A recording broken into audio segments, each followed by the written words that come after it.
Okay. Okay.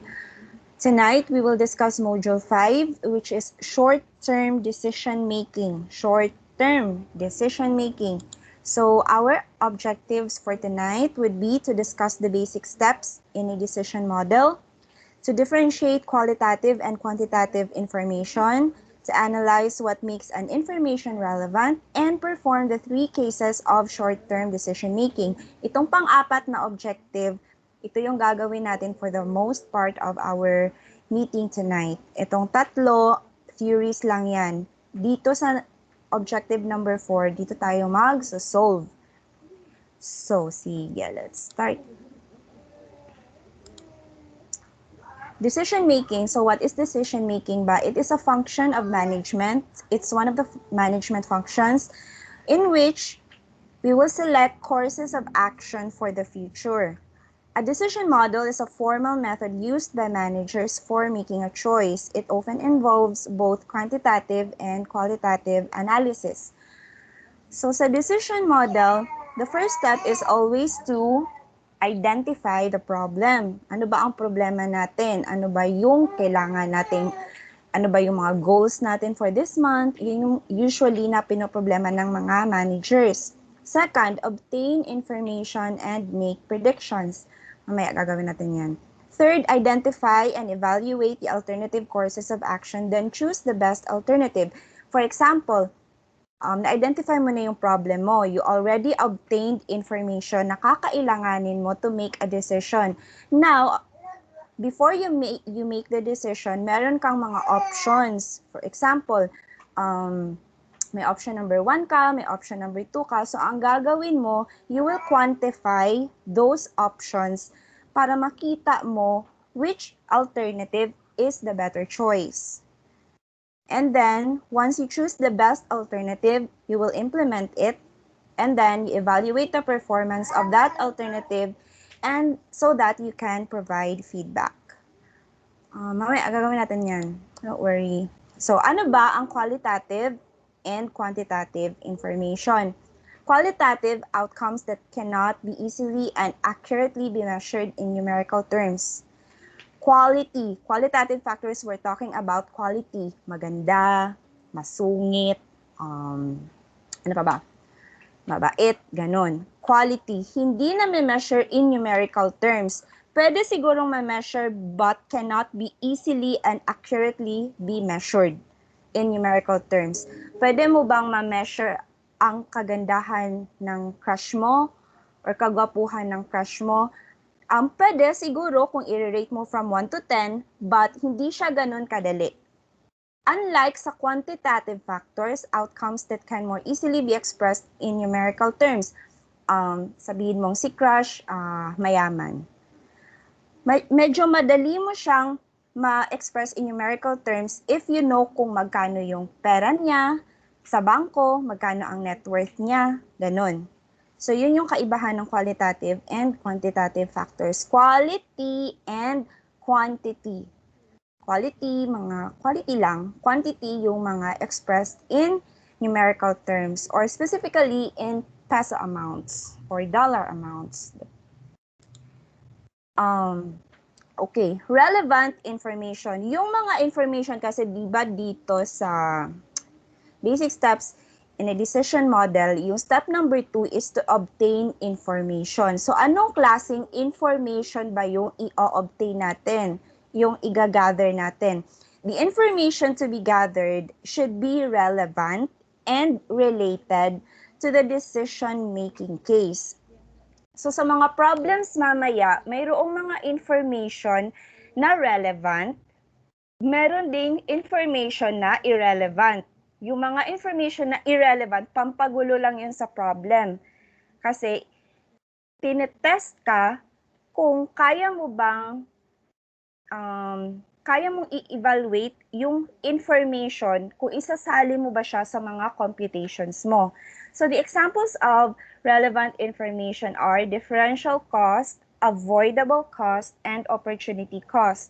While sa irrelevant, sunk cost, and future cost. Di ko muna siya i-discuss kasi babalikan natin to mamaya as we go along our problem solving para mas maintindihan ninyo pag nakaano na siya, quantify na in numerical terms na or in peso amounts. Alright? So, ito yung gagawin natin. The typical short-term decision-making cases. Ito yung gagawin natin. 3. Actually, ano to eh? 6? Ang dami. Super sakit sa ulo. Pinili ko lang yung first 3 kasi medyo ano siya. Tsaka kasi malapit na yung exam. So, ayoko kayong masyadong tawag nito, ma-burden ng management accounting because yun nga, you have other subjects too.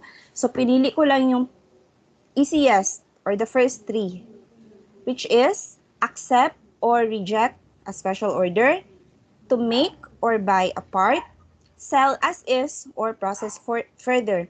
Itong accept or reject a special order, yung scenarios dito, yung halimbawa, may nag-order sa'yo, pero yung order niya is hindi siya usually yung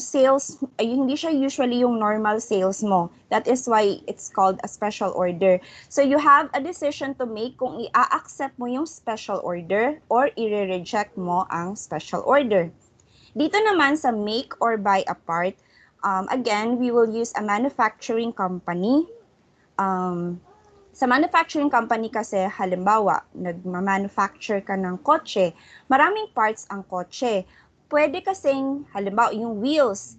You can actually create the wheel or manufacture the wheel or buy it from outside suppliers. But your business is the manufacturing of cars.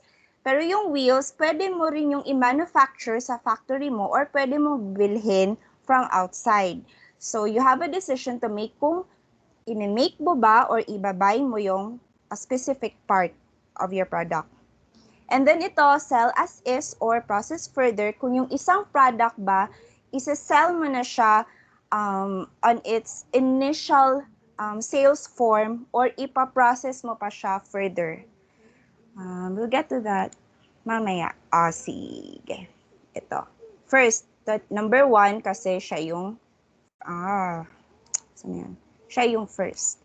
We accept or reject a special order.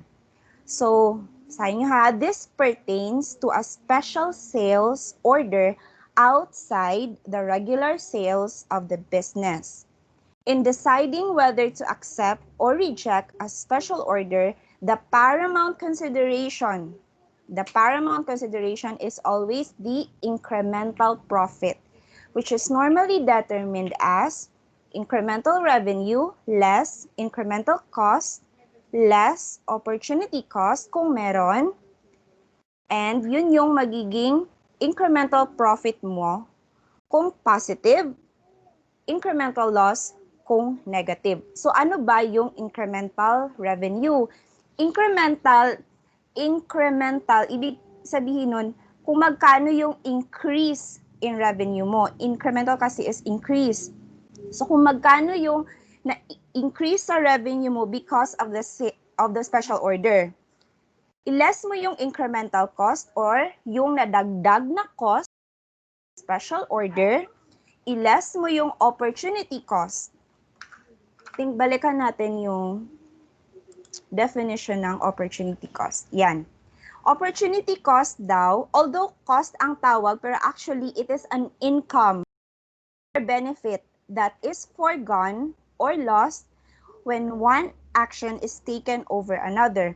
Kasi nga, sa short-term decision making, at least meron kang 2 options.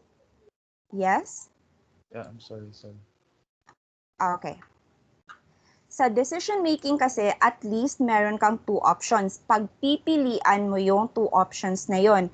Dito sa first decision making natin, it's either we accept or we reject.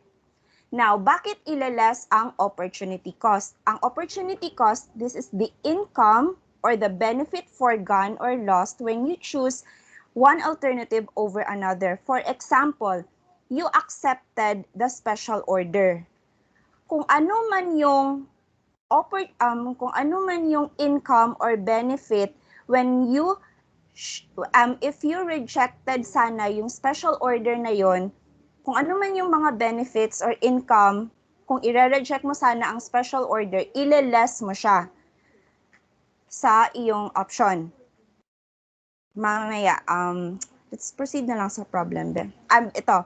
So, how do we know if we accept or we reject a special order? Kapag profit dito, yung last figure dyan, pag positive yan, you accept the special order. Kapag naman negative yan, you reject the special order. So, a problem in an accept or reject a special order looks like this one. Klaro ba siya or gamay ra kaayo? Klaro naman, ma'am. Okay. So, i-absorb nyo muna. Or basahin nyo on your own.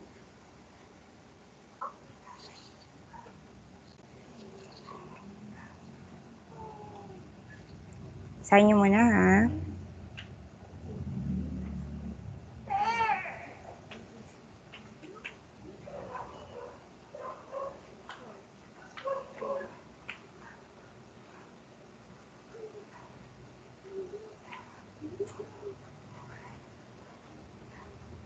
Alright, so any familiar terms na nakikita ninyo sa problem? Mga familiar terms. Marami, no? Yes, ma'am. Yeah, like variable cost, contribution margin, fixed cost. I hope alam niyo na yan. Kasi we have gone over that through how many modules na ba tayo nagde-discuss ng mga variable and fixed cost na madami-dami na rin. So yan. Ganito ang sample ng accept or reject a special order problem.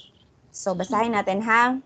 The manufacturing capacity of Northwind Corporation's facilities is 50,000 units of product a year.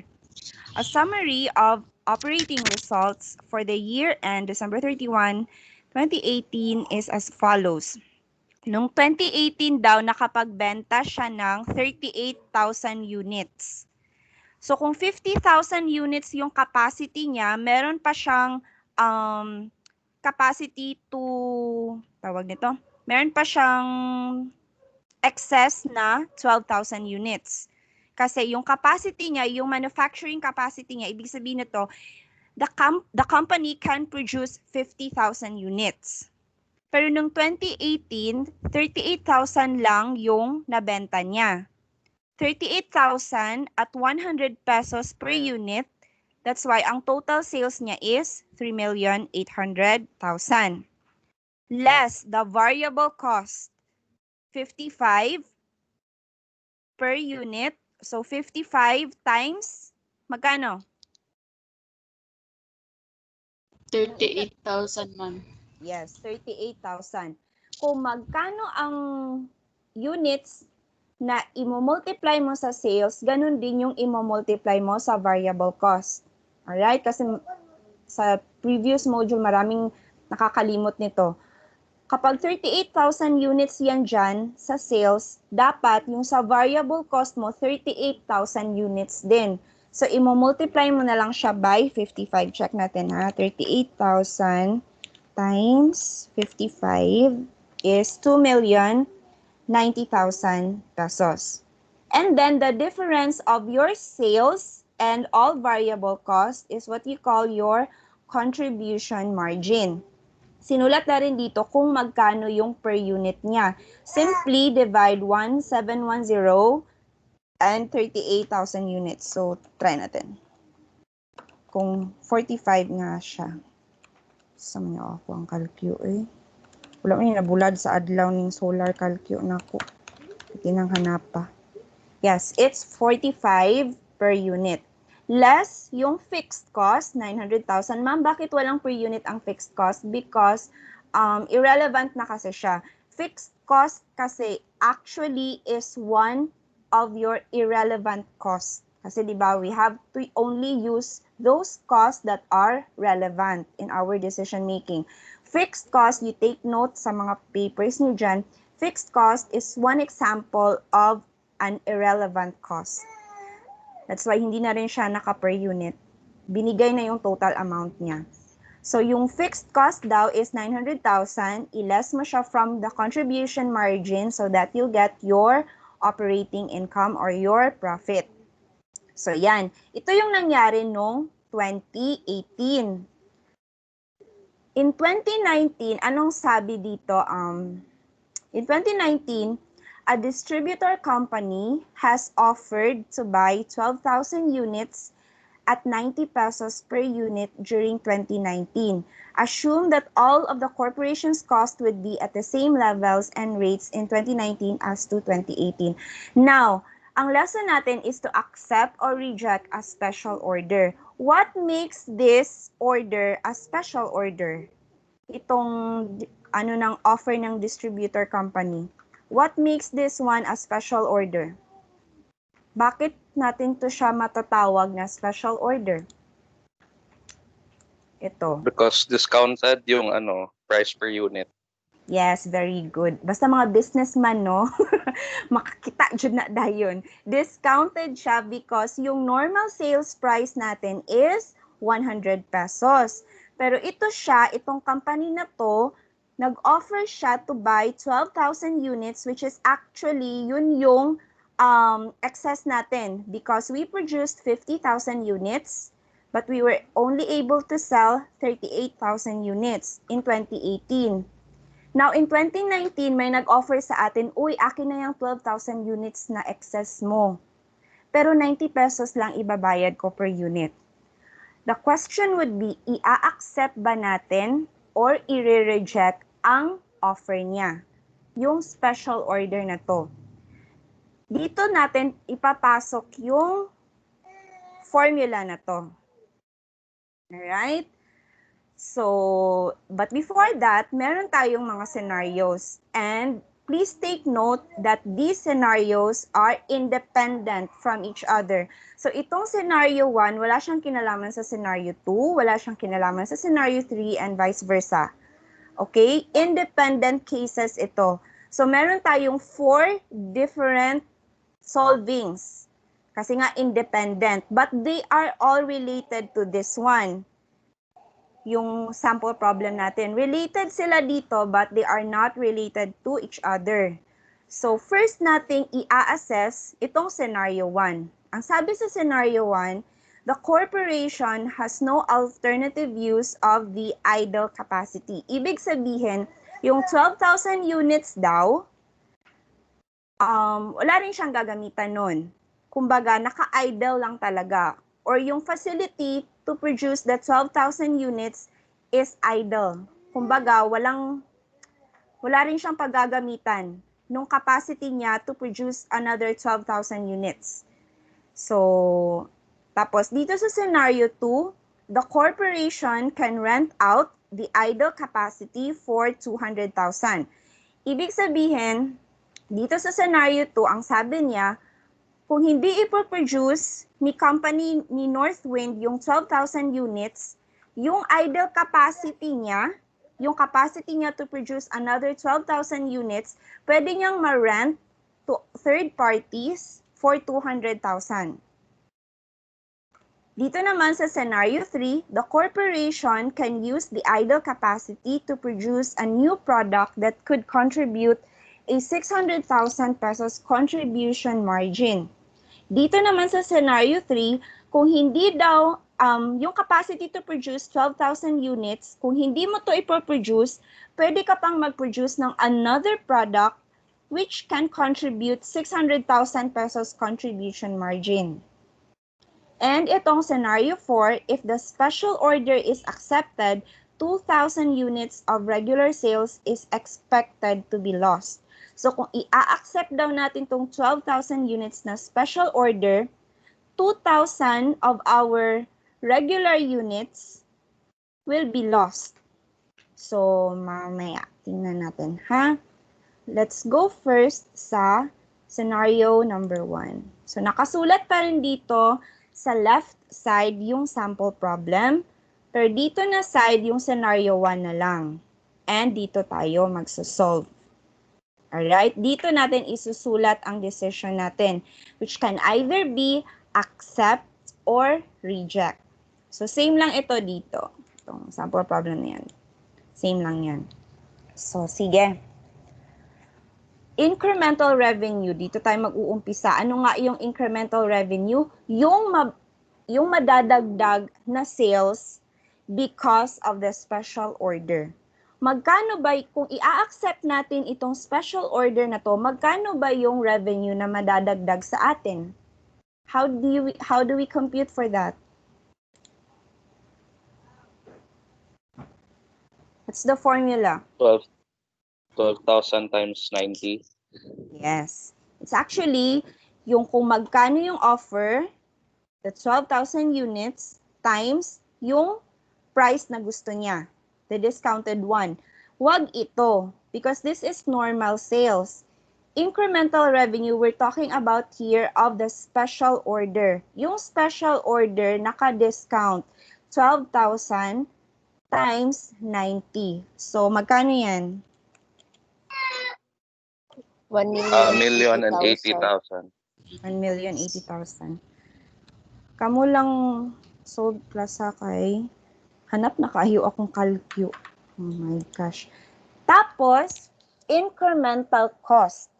Magkano yung magagastos ng company kung ibebenta niya yung special order? Kung i-accept niya yung special order, magkano yung magagastos niya? How do we solve for that? You just look at your sample data. Kung magbebenta ka, syempre, kung may sales ka, meron kang cost of sales. Ang tanong, paano mo yun isosolve?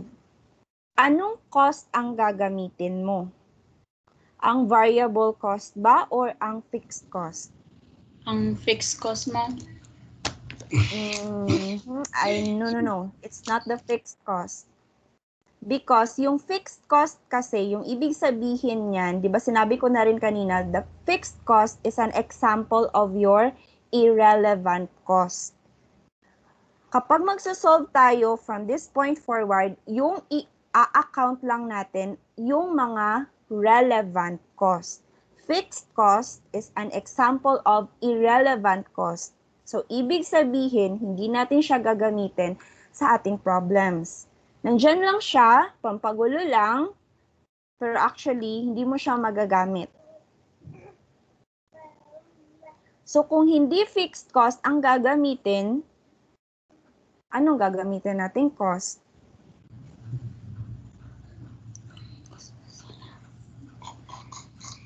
And how do we?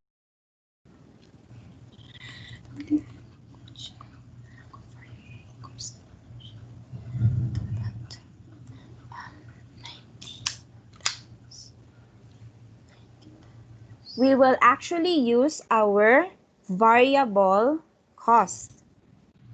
Pero, paano isosolve ang variable cost? Sige ma'am, kabalo ko ma'am, variable cost ang gamiton, pero unsaon ako na siya pag-solve? How do we solve for that? Kung ito is, anong formula nito? 12,000 times 90. 90. Anong formula ng incremental cost?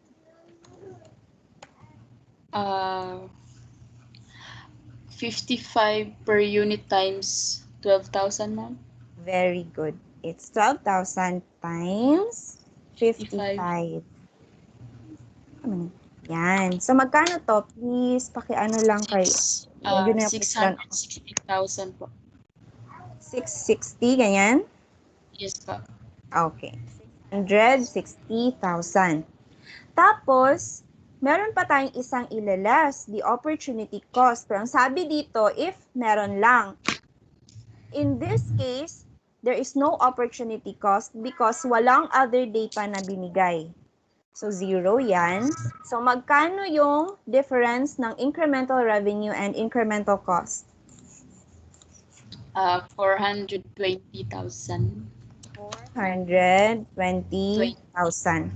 So, what should be our decision? Should we accept or reject the special order?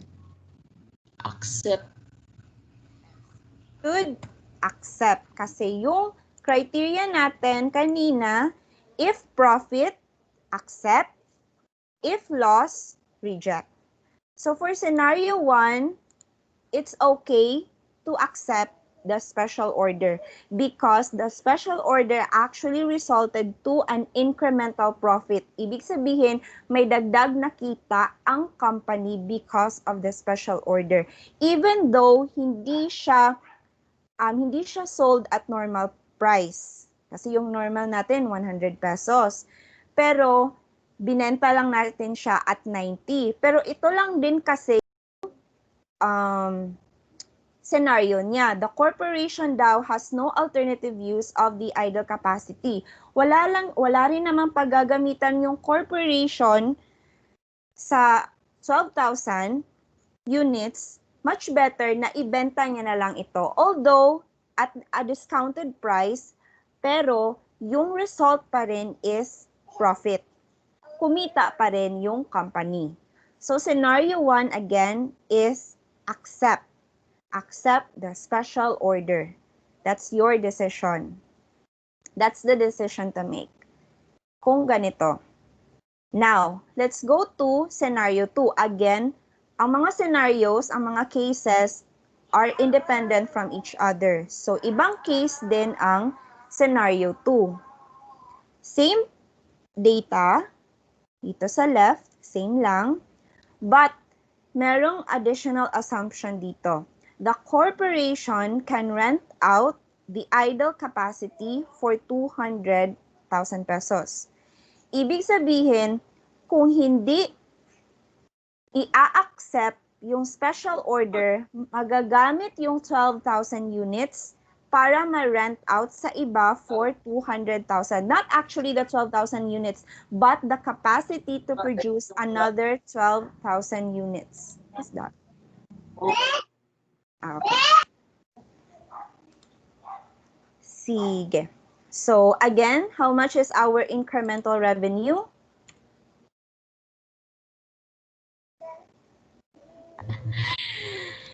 $1,080,000.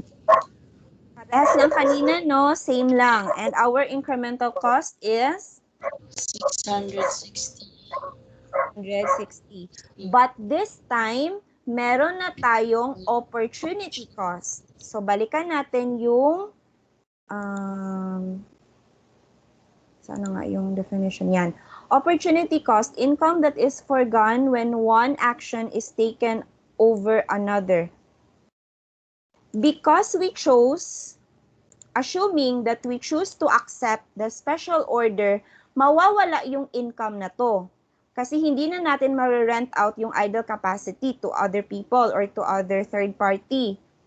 Mawawala ito. That is why i-consider mo ito as opportunity cost. And opportunity cost is a reduction from your revenue. So, lagay mo dyan, 220,000. Ay, nangyari. So, magkano na yung incremental profit or loss mo?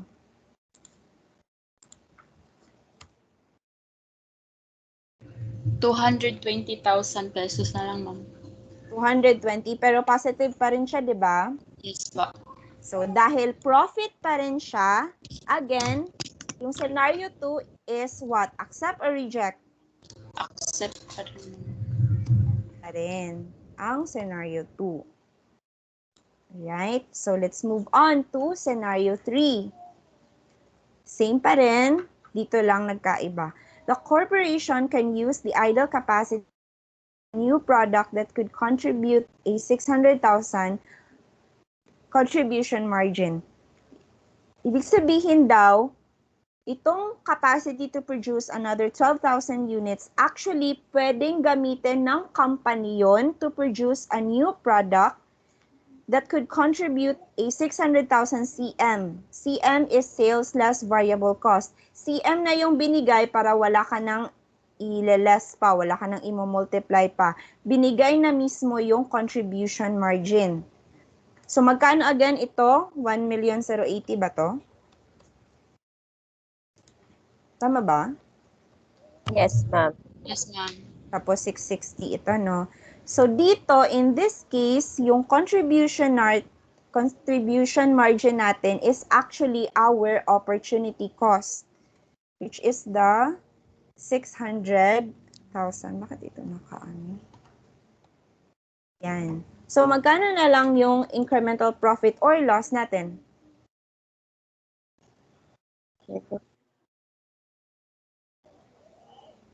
Profit pa rin ba siya or loss na? Loss na siya, ma'am. How much? Negative na siya 180. 180 na. Yan. 180 na siya. 180 na lang. Loss pa jud. So, the decision would be for scenario 3, Reject. reject the special order because it resulted to a loss. Because of this one, because of this assumption, the 600,000 contribution margin, which is our opportunity cost. Again, ileless mo ha ang opportunity cost. This is an income actually, 600,000. But because you chose to as if i-accept yung special order, mawawala itong income na to. That is why you deduct it from your incremental revenue. And then last, scenario 4. Again, same lang yan. So, 1080 pa rin ito. 660 pa rin ito. Opportunity cost. If the special order is accepted, 2,000 units of regular sales is expected to be lost. So, ano daw? 2,000 units daw ng regular sales natin is expected to be lost. So, this is actually an opportunity cost. Kung magbebenta tayo ng special order, yung 2,000 na regular ha, take note, regular sales, mawawala daw. So, magkano kaya yung opportunity cost dito? Paano mo yun isosolve? 2,000 units. Paano mo kaya isosolve? Because regular sales siya.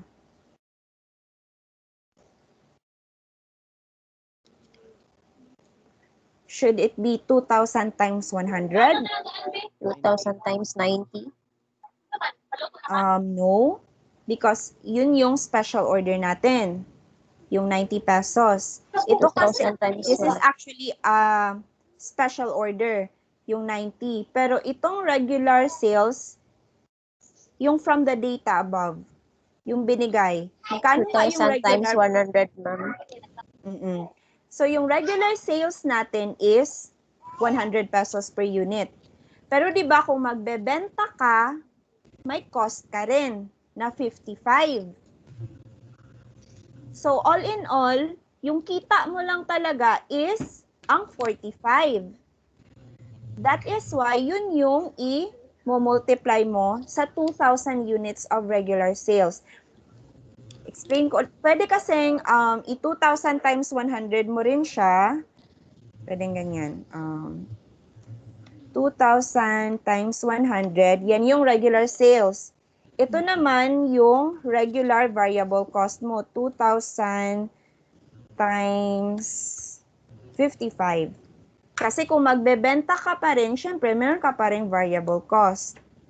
Pero kung ileless mo na diretsyo, 100 minus 55, pwede na yung shortcut ang 2,000 times 45, which is the contribution margin per unit at regular sales.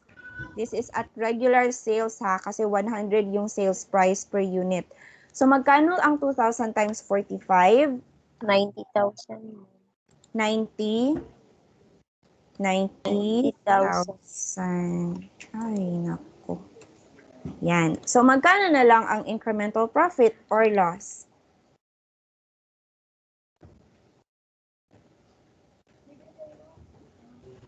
$330,000. 330,000. So, what would be our decision? Accept. Accept the special order. Now, Tapos na tayo sa accept or reject. Anong kailangan tandaan? Itong formula, tandaan niyo yan. Incremental revenue always at special order price or yung discounted price. Usually talaga yung mga special order discounted yan. Kaya nga siya tinawag na special order. Tapos, ile-less mo yung incremental cost. Ang magmamatter lang sa incremental cost, again, is ang variable cost. I hope you can still remember what are your variable costs. Kasi dito sa problem, binigay lang siya na variable. What if sa quiz, hindi siya variable cost? Binigay yung breakdown. And then you have to classify kung variable ba siya or hindi. So I hope you can still remember that. And incremental cost, again, ang magmamatter lang is ang variable cost. Kasi nga, ang fixed cost, anong sabi ko kanina? This is an irrelevant cost. Hindi siya magmamatter. Kung nandyan mo siya sa problem, pampagulo lang yan. And then, ile-less mo yung opportunity cost. Usually, ito binibigay na. Like yung sa scenario 2. Yung 200,000, binigay na. Dito, yung 600,000 contribution margin, binigay na. Dito lang, sa scenario 4, hindi siya binigay, pero binigay na 2,000 units of regular sales. Again, ang magmamatter lang is yung variable cost. So, kung 2,000 times 100, yun yung regular sales mo. Ile-less mo pa yung variable cost. So, again, 2,000 times 55. So, pwede na kunin mo na lang yung contribution margin per unit.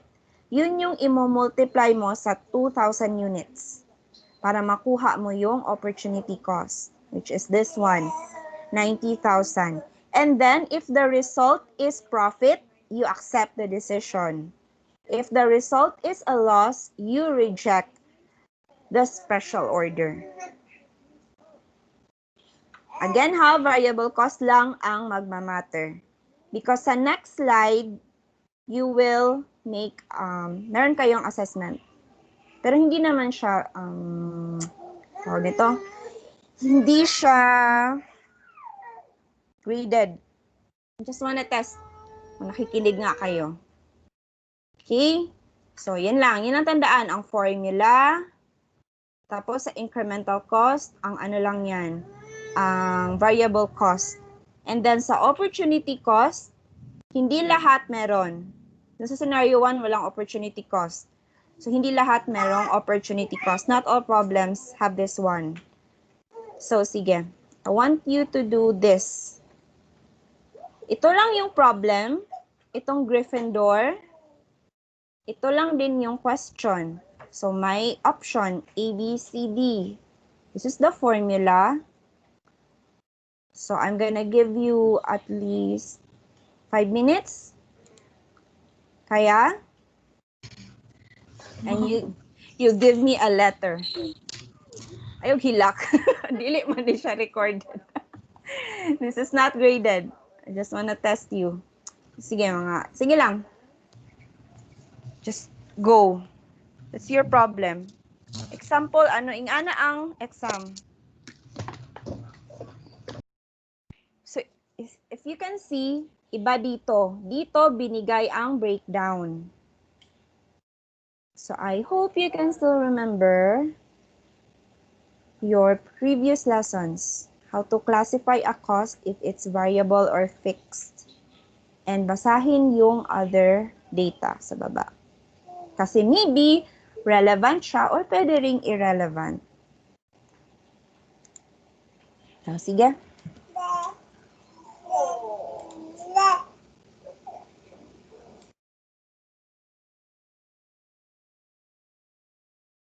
Go, Sarah.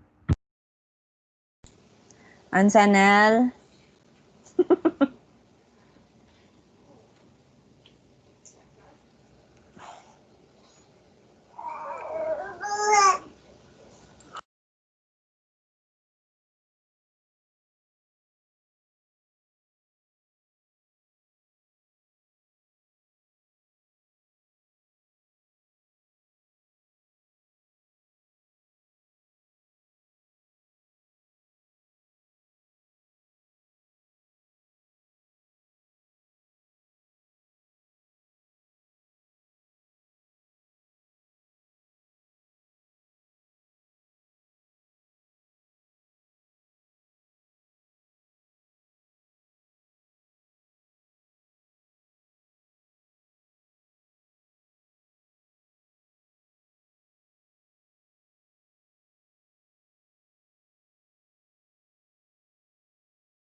May answer na kayo?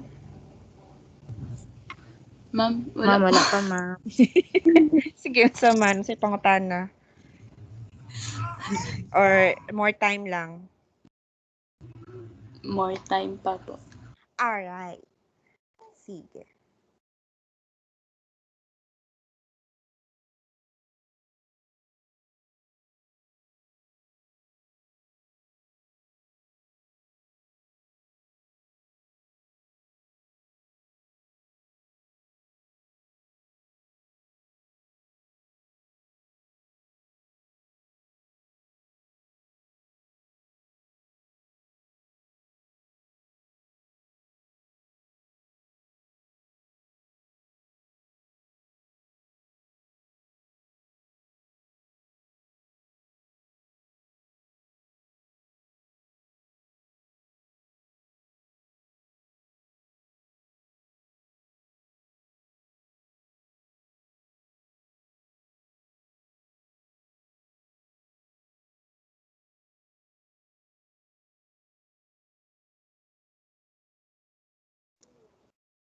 Sige daw, kinsa na yung answer?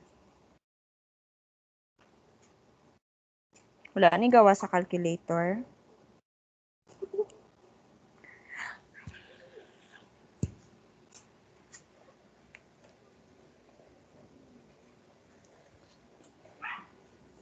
Sige, isa-isahon ta mo ha. Jillian. Wala pa, ma'am. Ayun na kung tama po. Feeling ko mali. Hindi, ano man na. How much is our incremental revenue?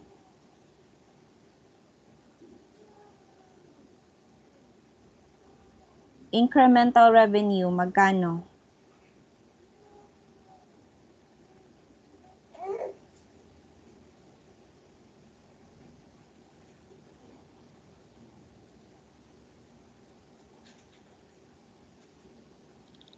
Jillian? Yes, ma'am. Incremental revenue lang. Magkano ba yung madadagdag if we accept the special order? How do we solve for that?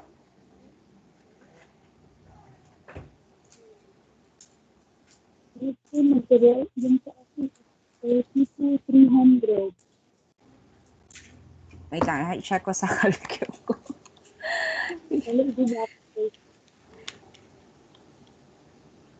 Magkano? 32,300 sa akin. Paano mo siya sinolve?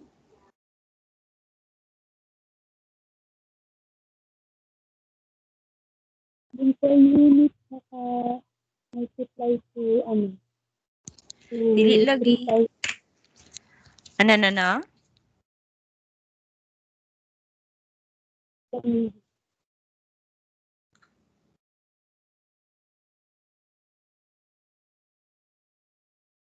I-chat mo daw, Jillian, kay murag dili kay taka maklaro.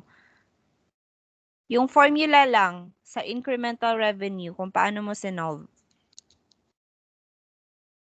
Wait lang, ma'am. Okay. Ako yung answer, ma'am, pero dili ko 100%. Sige lang, let's wait for Jillian lang ha. 100% na dapat.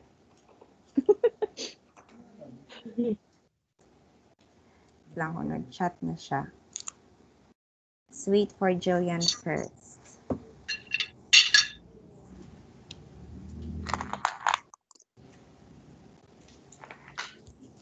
Jillian, are you typing na? Hindi mo okay. Ano ito, ma'am? Yung formula lang, how did you compute for your incremental revenue? Dili magud kita ka maklaro. Ay, okay. Hindi ko nawala si Jillian. Ano, ma'am? The unit,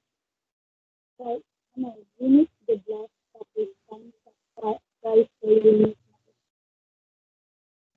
Oh my gosh. Guys, maklaro ninyo si Jillian? Or ako lang? Dili, Dili ma'am. kayo, ma'am. Putol. No, Putol. dili kayo, no. Julian, pwede mo i-chat? Good number.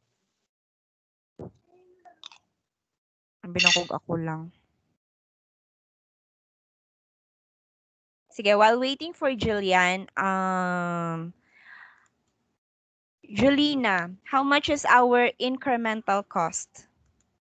Ma'am, dili ko sure, pero akong gisolve, incremental cost, Yes, the cost. 130,900. Dili ko sure. 130,900. Tama ba, ma'am? Wait lang. Wait lang, ha? Nag-chat na si Julian. Units left times unit discounted price. So, magkano, Julian, yung units left?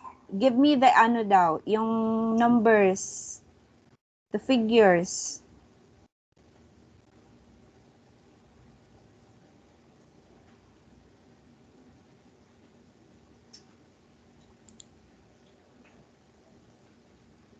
Check ko yung incremental cost, ha? Yung incremental cost ng iba, ganito rin.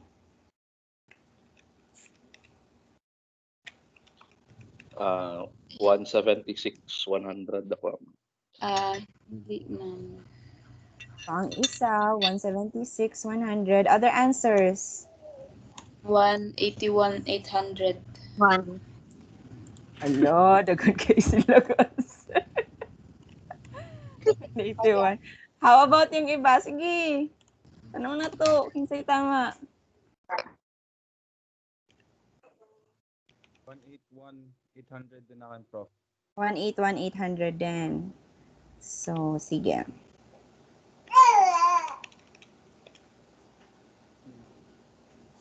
Wait.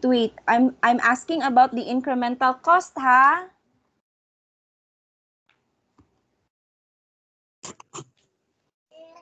Ang cost, Incremental ma'am, cost. ano, Kasi si Julian yung nakatoka sa 95,100. revenue. Magkano? 95,100 sa akin, ma'am. Okay. Other answers for incremental cost. An address with receipt versus customer. The incremental cost, ito lang. Revenue, we're still waiting for Julian. Ayun. 3,000 times 60.61, 81,800. Yan. Nag-chat na si Julian. So, tama si Julian. The incremental revenue is, yung formula, 3,000 units times special discounted price na 60.60. 60.60. So, ang incremental revenue is 181,800. Tama, no? 3,000 times 60.60. So, very good, Julian. It's 181,800. Now, incremental cost. Other answers for incremental cost.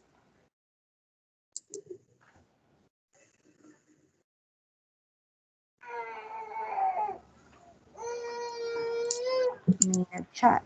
Thank you, ma'am. You're welcome, Julian. Class, incremental cost.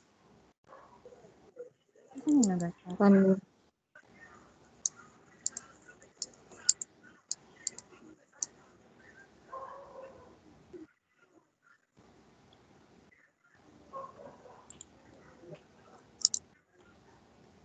Si Jacqueline, answer mo to, tong 95,100. Same kayo? No, ma'am. Kay ano yan, ma'am? Kay How much is your incremental Sarah. cost? Wala pa, ma'am. Sige Kung lang. na-joke ka daw. Sige lang. 3,000. Again ha, ano nga yung cost na relevant for incremental cost? Ano nga lang yung i-account natin dito? Yung mga what Variable type of cost. Variable cost lang. So you were given this one. Ang question, alin dyan ang variable? Ma'am, Yes. 103 to 103,200 103,200. pesos. Hindi pa rin. Hindi pa rin. Shit. 95, 100, Ako, ma'am, 103, 200. Yes. 101,800. 101,800, hindi pa rin. Incremental cost, ha? Hindi pa rin siya, hindi pa rin. Lower pa. Lower than this two and higher than this one. Higher than 95, lower than 103 or 101.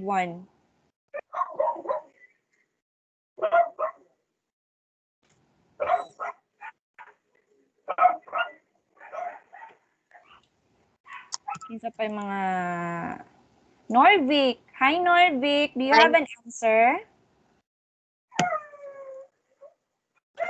Ma'am, wala pa si ma'am. Na-list down ko, ma'am. Okay. Sige, okay lang. Sino yon? Jacqueline? Is that you? Ikaw yon? May answer ka na? Lower man ako. Ha? Kuan, ma'am, 5,700.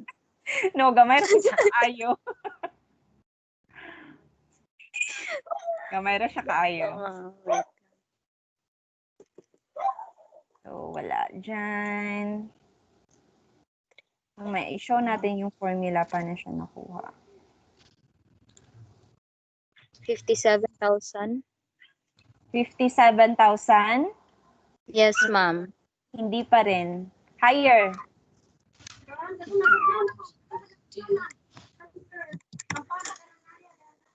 1, 2, 3 times 22.50. Hector, di ba sabi mo 67,000. 67, hindi rin. Higher pa. Clyde, di ba sabi mo may answer ka na kanina? So, how much is your Wala, incremental cost muna? Joke lang to. Back out. Nel, naginom-hinom lang ang kadira, Nel. Sa may plano. Frank. Nel. Ang saan siya po? Nel! Nakay answer, Nel? Or nagkaon na ka? Wala pa. Wala pa. Nakay answer, incremental cost. Ngita po po, ma'am.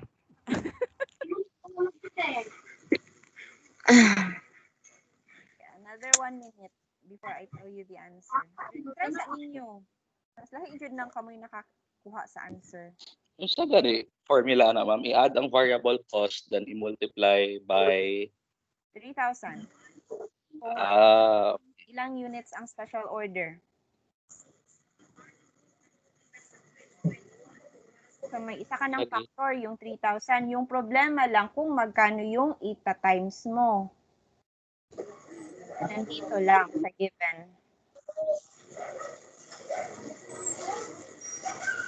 Like I said, variable cost lang ang magmamatter. Only the variable cost. Yes? 97,700. Ha?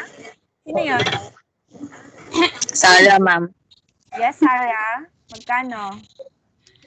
97,500. Compact. Yan, ang Yun, incremental yun sa to, Sar. cost. Sana all star. Yun sa Sige, to. Sarah, Yun daw, Sar. paano mo kinuha? Ire. Alam. Kalimot na pod ka? Di, So, yung ma'am. formula is 3,000 times, pero yung problema, magkano? 'Di ba? Yung variable cost. So, ano ang inad mo? Yung variable selling and S&A expense. Which is, itong 2.70. Yes. 2.70 tapos, Tapos i-add siya yung nandito sa special order na 1.90. i-add. Yan. 6 times 3,000. Ay, di. Parang yun sa to. Invalid ang answer kay mali ang solusyon. Laka, yun sa'yo mo ng 97,500. Agi, ano ma'am, Ano mo? kana 181,800 giminus sa 84. No, nag-work back. Pero Pwede wala po ko na bilog. actually. Okay. Actually, pwede niyo na siya himuon class. Ginahimo po na ako na sa una. Mag-start ko sa options. Kung halimbawa, dili na gid nako siya makaya, pwede ra ka mag-kuan dire. Mag-work back. Pero dili siya advisable because what if naatanan? Posible tanan. So, it is still better na alam mo talaga yung formula. So, sige.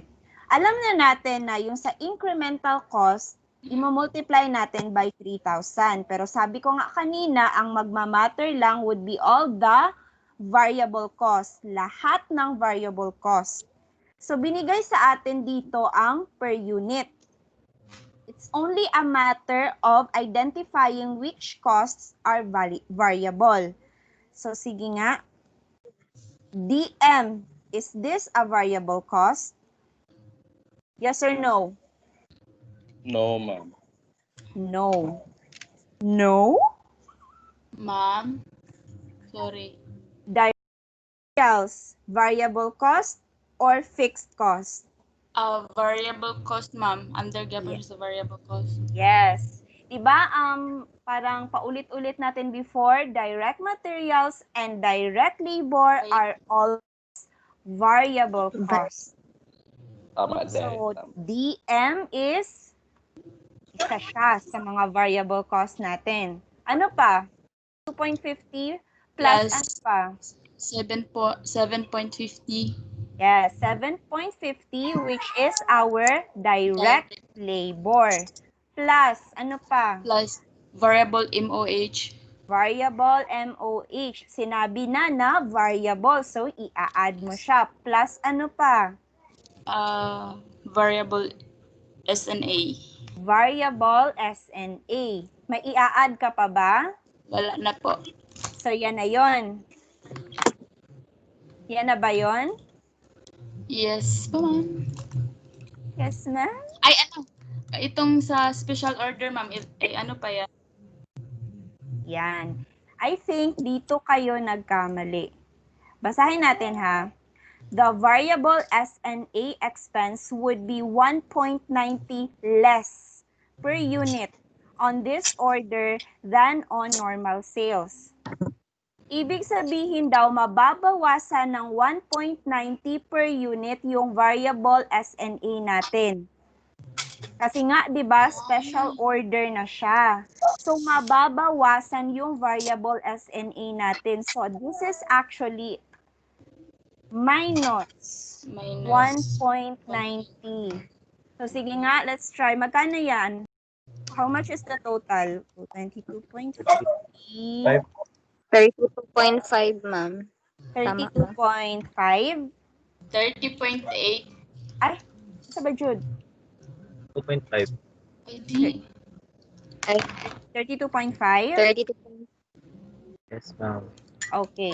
So, kung 32.5 yan, magkano ang incremental cost? 97,500 ba ang result? Yes, ma'am. Yes. Meron ba tayong opportunity cost? Wala, ma'am. Wala. Walang other data. So, magkano yung incremental profit or loss? 84,300. 84,300. So, ito yung answer. So, nag-work back ka lang. That's okay. Kapag pressure, pag time pressure, pwede lang na kaya na siya himuon. Isa-isahon mo ang choices.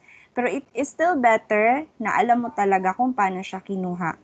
Again, incremental cost, ang i-account lang natin dito would be all the variable cost lang. So, inad natin yung DM and DL which are always variable cost. Inad natin yung variable MOH. Disregard fixed MOH. add variable S&A. S&A stands for selling and administrative, ha?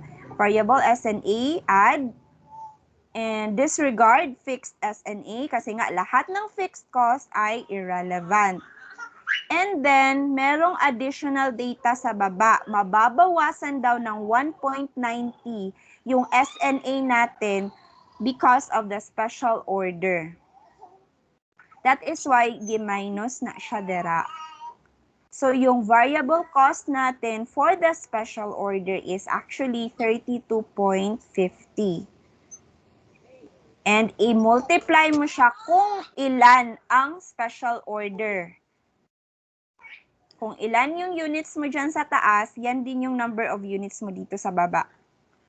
So, meron kang profit na 84,300. So, ano ito? Accept or reject? Accept po. This is an accept decision. Accept the special order. Hindi tinanong kung i-accept or i-reject, but tinanong kung magkano yung magiging increase or decrease sa income, which is this. Makikita lang din siya sa formula. Alright? So, I hope, yan lang yung ano ko, yan lang yung example ko for the accept or reject. We will move on to our next short-term decision, which is the make or buy. Kanina, accept or reject a special order.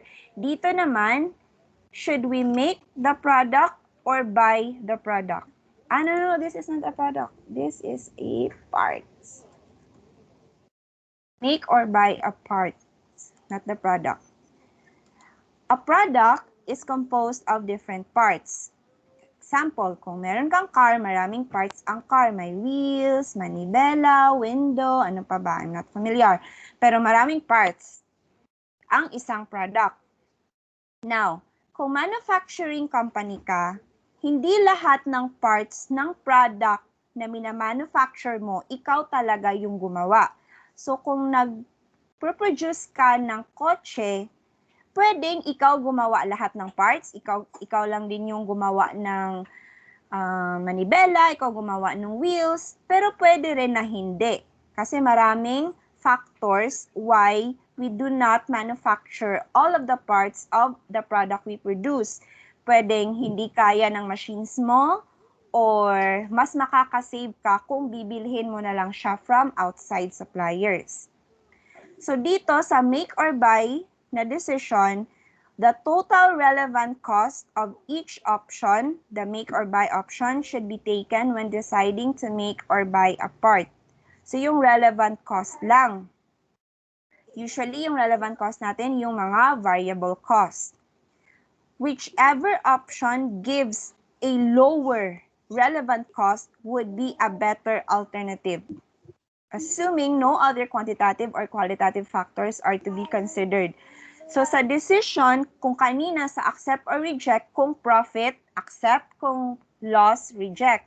Dito sa make or buy, whichever option has the lower relevant cost, yun yung better alternative. Kasi dalawa lang yung choices mo dito. It's either to make or buy the part. So, kung it is lower to make the part, then make it.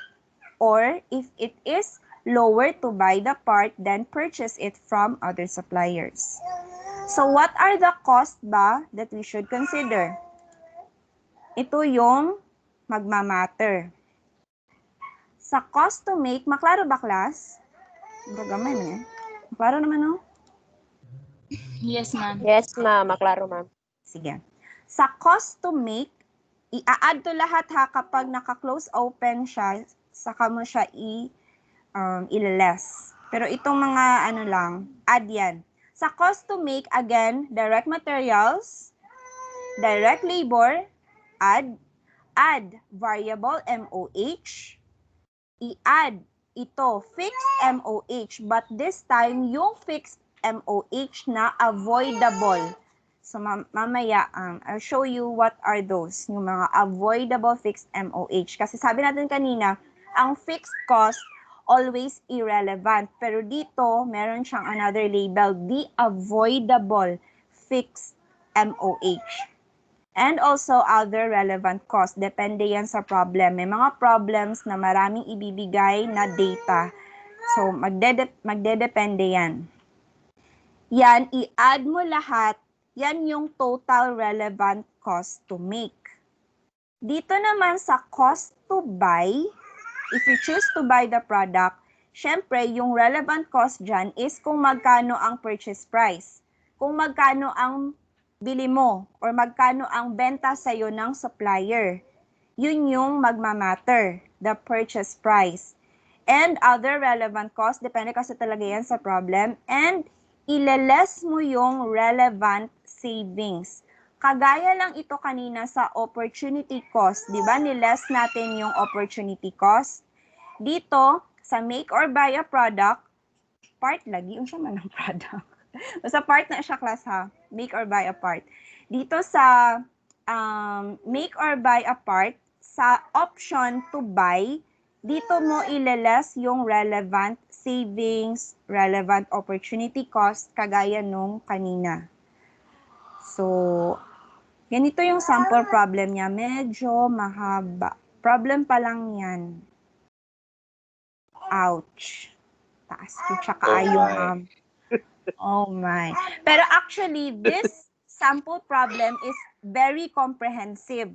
Kumbaga, muna ni siya ang pinakalisod sa mga ihatag na ko sa inyo. Because pwede kasi na hindi lahat ng problem ganito yung yung presentation. Pwedeng maikli lang. Ito kasi comprehensive. Kumbaga, lahat ng possible scenarios tinake up na ng problem na to. Pero maybe yung exam nyo hindi naman ganito ka haba. Per problem ha. So again, first, what is required? Which alternative is better ba daw to make or buy? And by how much is its advantage? Sige, basahan lang sa ninyo. I-internalize lang sa kung makaya ra. But this is a sample problem, a comprehensive one. Para one time lang ba? One time lang ang pag-explain.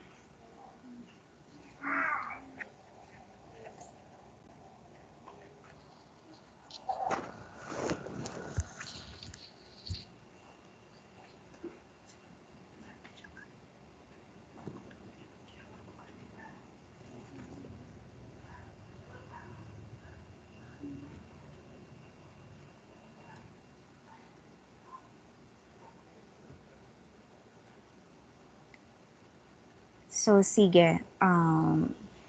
Basahin natin. AAA Corporation manufactures part X24. So, we're talking about here the X24 part for use in its production cycle. The cost per unit ito ha, for 10,000 units of part X24 are as follows. DM na 6 pesos. Materials handling cost, 20%.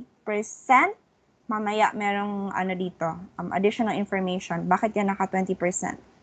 1.20, DL, 20 pesos, variable MOH, 5, fixed MOH, 11 pesos. So, in short, kung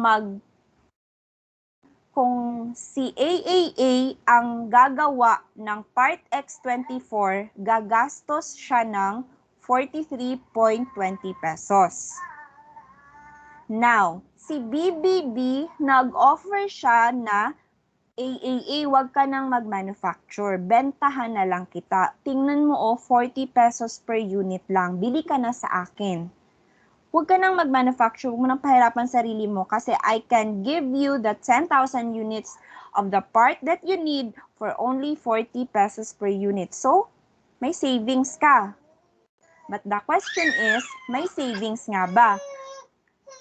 Because meron pang additional assumption. Now, itong mga assumption, dahil hindi sinabi dito that these are independent cases, automatically, all of these scenarios are related to each other. So, isang scenario lang to. Hindi to kagaya nung kanina na may scenario 1, scenario 2, kasi independent daw. But this one, dahil hindi sinabi, automatically, you should assume that these scenarios are related to each other. So, ano ba tong first assumption? If AAA accepts BBB's offer, 4 pesos of the fixed MOH per unit could be eliminated. So, ano daw? Fixed MOH, sabi ko before, pag fixed na talaga. Hindi na siya magbabago. Pero sabi dito, sa assumption na to, kung i-accept ni AAA ang offer ni BBB, yung 4 pesos daw ng fixed MOH, magkano ang fixed MOH? 11 pesos. 4 pesos daw dyan, mawawala. So, ibig sabihin, hindi talaga siya fixed kasi pwede siyang mawala. So, this is actually class your avoidable fixed MOH, which is part of the formula to get your relevant cost to make. 4 pesos, although fixed, can be eliminated because of this assumption. So this is actually your avoidable fixed MOH. So anong mangyayari doon sa natirang 11 minus 4? 7 pesos. Yun yung fixed MOH mo talaga, the unavoidable one, which is, in this case, is the irrelevant cost. This one is relevant. Kasi sinabi, pwedeng ma-eliminate. So, 4 pesos is the avoidable fixed MOH. Relevant cost to make. Sa to make mo siya ilagay kasi may tendency na yung mga cost mabaliktad-baliktad nimo sa make or buy. So, mali na yun pag-abot diri sa baba. So, yung 4 is relevant. Next, the materials handling cost. Saan ba yung materials handling cost? Ito. Materials handling cost may nakasabi 20%. Pertain to the cost of receiving and inspecting incoming materials and other components. So kapag may mga materials daw, yung company, automatically, meron siyang materials handling cost. Whether galing man siya sa loob ng company or sa labas ng company, as long as merong materials na na-receive, meron siyang 20% materials handling cost. Naka-base siya sa price ng DM, which is 20%. Yung 6 pesos ba, ang 20% niya is 1.20? Check nyo daw. Yes, ma'am. Yes, it's 6 pesos times 20%, so 1.20. So, naka-base ito sa DM. Magkakabit yan. 20% times DM is your materials handling cost. Alright? Third assumption. If the part is outsourced from an outside supplier, 1/2 released facilities, 1/2 yan of the released facilities could be used to produce a new product which is expected to generate a contribution margin of 90,000 pesos per year. Additionally, a savings of 15,000 is expected if the parts are purchased outside. The other half of the released facilities could be rented out for 60,000 pesos per annum. So kapag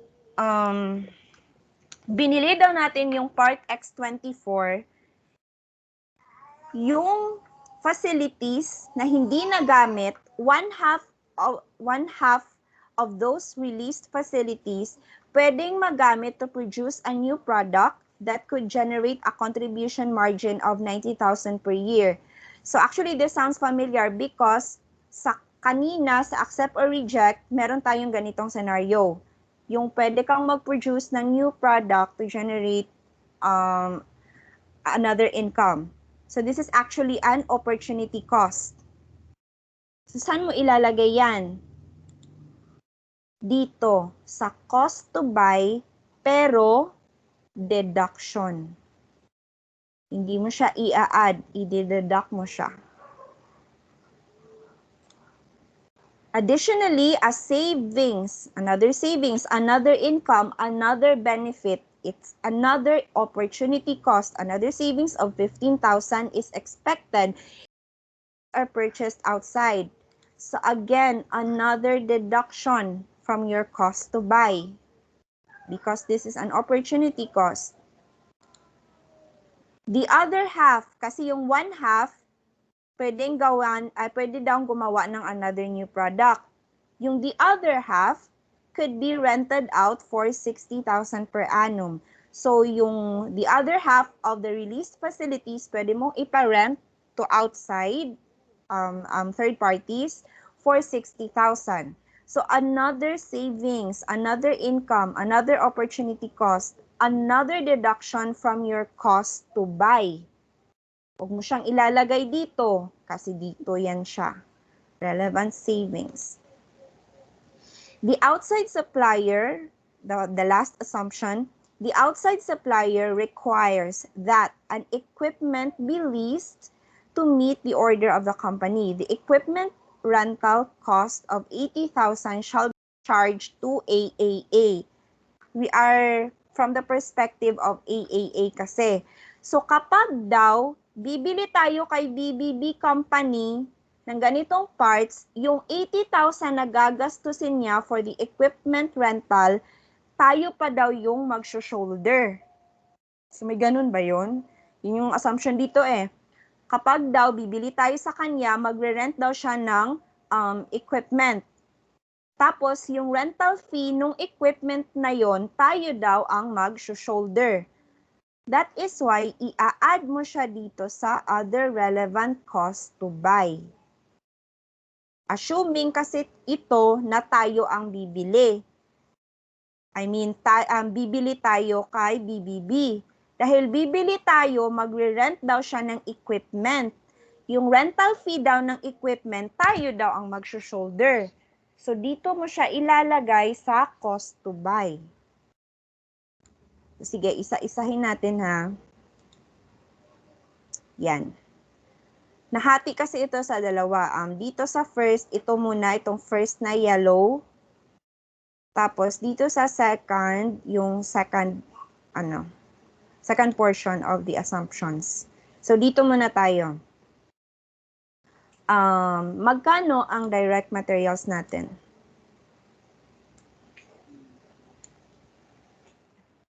Control R. Sige nga. Binigay dyan ang direct materials. 6 pesos total. The total. This is per unit. 60, ma'am. 60,000. 60,000. 60,000. Paano kinuha? 6 pesos?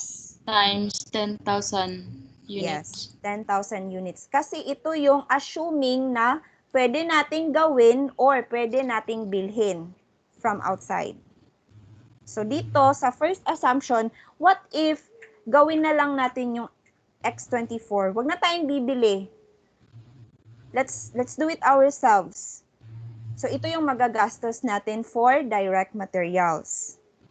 How about for direct labor? 200,000. Tama ba? 200,000. 100,000 ba? Yes po. 200,000.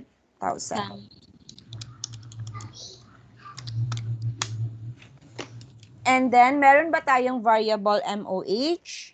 Yes po. So, magkano? 50,000. 3,000. 50,000. It's 5 times 10,000. Ito. Meron ba tayong avoidable fixed MOH? Yes po, ma'am. Yes. Magkano 4 nga yun? pesos. 4 pesos. Very good. So, magkano ang avoidable fixed MOH? 40,000. Very good. So, ma'am, asa gikan ang 4 pesos? Nandito sa first assumption. 4 pesos of the fixed MOH could be eliminated, could be avoided. And it's part of your cost to make, the avoidable fixed MOH. Although fixed, pero may portion na avoidable. So that is a relevant cost to make. Other relevant cost. Meron pa bang other relevant cost? Yes po, ma'am. What? Ano? Yung 20% sa direct materials, which is 1.20. Yes, So, very good. So how times much? 10,000. 12,000. 60 times 0.20. 12,000. Very good. Meron pa ba? Wala na. Wala na. So how much is our total relevant cost to make? 362,000. 362,000. Very good. It's 362,000. So, punta tayo doon sa portion ng mga assumptions. Kopya na lang natin to dito sa next slide. Point. Yan. So, again, tapos na tayo sa cost to make. Kasi itong first assumption na to, we already accounted for that. Ito yon, itong 12,000. Tapos na rin ito. Ay, hindi. Ito pala yung 40,000. Ito namang materials handling cost, tapos na rin yan. Ito yung 12,000. Sige nga. Saan natin ilalagay yung ibang assumption? Ay, first, pwede pala nating masagot ang ito, purchase price. Purchase How much price. is our purchase price? 40. Magkano ang benta sa atin ng outside supplier? 40 pesos per unit. Then, how many units? 10,000. So, nasa 400,000. 400,000. Yes. The cost to buy sa purchase price pa lang ha is 400,000. Nandiyan na yun. So, yun.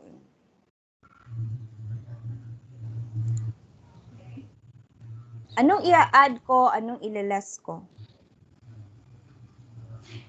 Ito, 90,000. Ano daw ito? Anong sabi ko kanina? This is an opportunity cost. This is savings, additional income. So, anong gagawin ko dito? Less siya, ma'am, sa less. Yes, less. It's actually relevant savings. Ano pa? Itong 15,000. Yes, then yan. I-less din. Yan, i-less din. Itong 60,000. Less or add? Less din. This is actually a reduction. Deduction ito. Because lahat ng income na pwede mong kitain, it's actually considered relevant savings. So, lahat yon ile-less mo. Ito. The last assumption, the outside supplier requires that an equipment be leased to meet the order of the company. Equipment rental cost of 80,000 shall be charged to AAA. Saan natin to ipapasok? Sa cost to make or sa cost to buy? Sa cost to buy. Outside supply cost. Cost to buy, ma'am. No, Cost other to buy. relevant cost. Very good. So, this is an addition. 80,000. Meron pa bang other relevant cost? What do you think? Tapos na natin to. Pero meron pa kaya? Yung ano, ma'am, yung 12,000. Very good. This is the materials handling cost. Pero at what amount? Insert ko dito.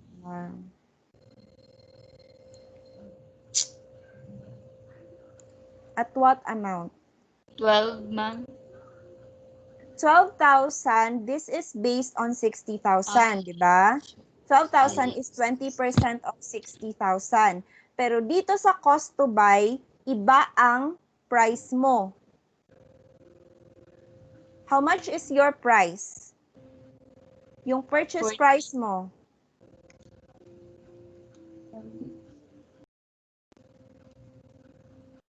Yung 400,000, di ba?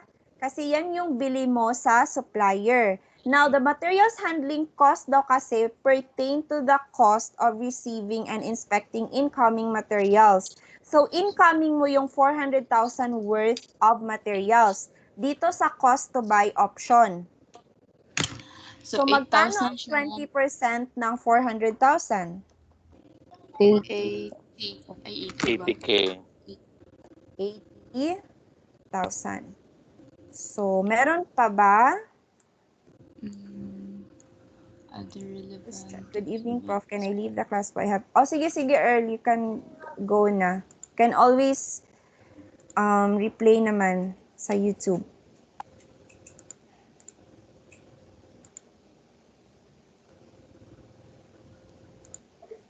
Earl, you can go na. If you have other Sana ba yun? PowerPoint. So, magkano na yan lahat? Nawala. 395,000 ang total relevant cost to buy. 395,000. So, 1,000. which is the better option? Gagawa tayo or bibili tayo? Bibili. Ano nga yung criteria natin? Which is better? Lower or higher? Lower. Lower. Alam mo. So, Okay, it's better to make To make. part X. Anong tawag? Anong part niya? Basta si part. Yung part natin. It's better that we make it. So, kung dito mo kasi titingnan, no? Kung dito lang, sa problem lang, ang masasabi mo ay mas okay kung bibili tayo. Kasi 40 pesos lang, 43 kung gagawa tayo. Pero actually, because of these all other assumptions, and then you put it in your formula, you find out that actually it is cheaper. It is better that the company make the product itself. So, di ba yung requirement is which alternative is better? So, it's better to make. How much is its advantage? By how much? So, ang answer natin is make.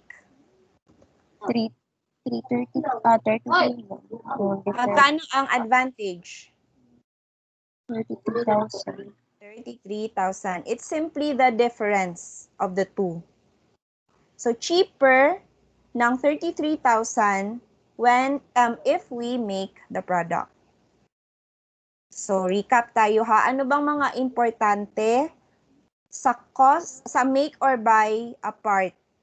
Ito, DM, DL, always gidna, no? DM and DL because they are always variable. Variable MOH, magmamatter din. Tapos, fixed MOH, pero yung part or yung portion na avoidable. Pwede sa problem na sasabihin yon. Pwede rin na hindi. So, kung walang other assumption, syempre, yung binigay na fixed MOH, fixed talaga yon. Ibig sabihin, walang portion na avoidable. So, wala kaling ilalagay dyan. And of course, other relevant cost. In our problem, yung other relevant cost natin is itong materials handling cost, which is based sa price ng direct materials. And then, sa cost to buy, first, yung purchase price, magkano ang price if bibilhin mo siya. And, ileles mo lahat ng savings, lahat ng income. Usually, ito yung mga contribution margin, mga rent, if ipaparent natin yung idle facilities, yun. And other relevant cost, in our problem, yung other relevant cost natin, itong 80,000, kasi i-charge para sa atin yung equipment na gagamitin nila, and yung 20%, one of the other relevant costs sa cost to buy. Whichever is lower, yun yung pipiliin mo. That's the better alternative. So, sige. Let's do a self-check. Yan. Yan ang problem. Iba yung presentation. Kasi naman talaga yun, no? Iba ang example, lahi pod ang exam. So, nalibog na jud mi, ma'am. So, this is an example of problems in a make or buy decision.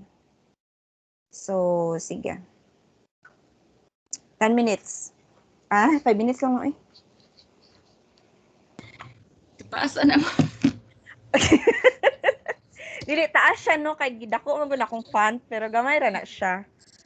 Sige.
Okay, this time ang gusto kong sumagot is si Norvik and si Nell.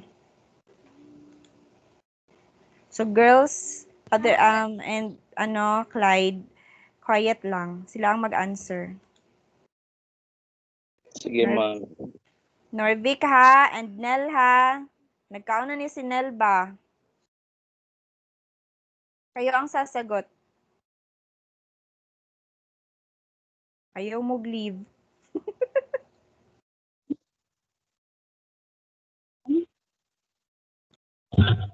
Um,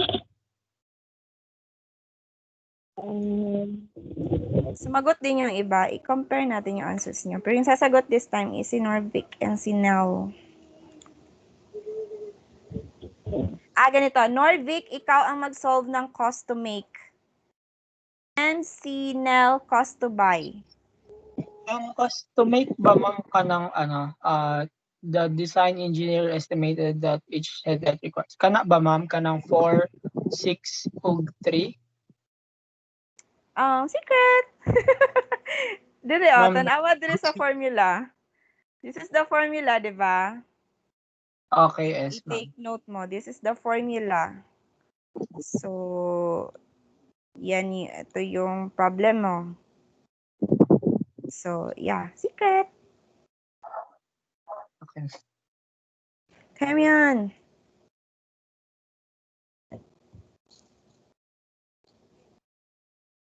Oh my gosh, kadali lang wala isa cost to buy. Nel, cost to buy pila?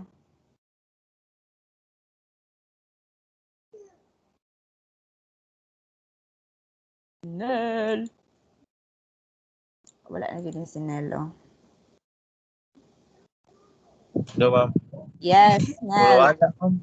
Lagi Pila ang cost to buy? As in, dali lang de kay siya. Unfair kay Norvik. Pila ang cost to buy?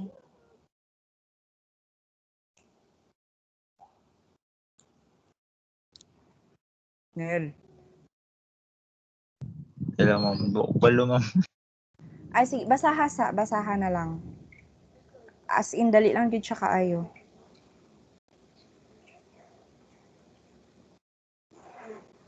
Ibalik ko yung formula ha.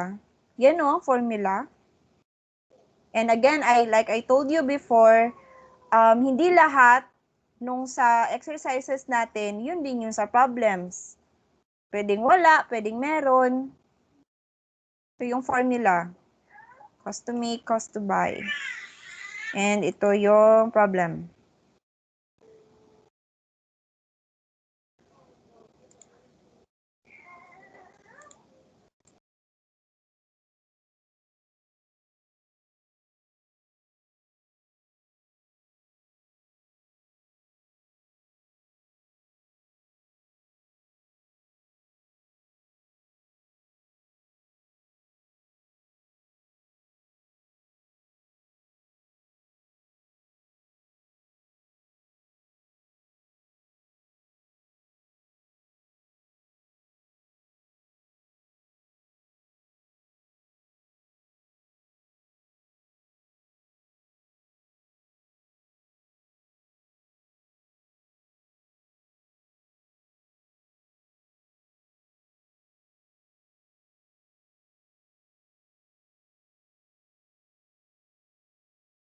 Hello?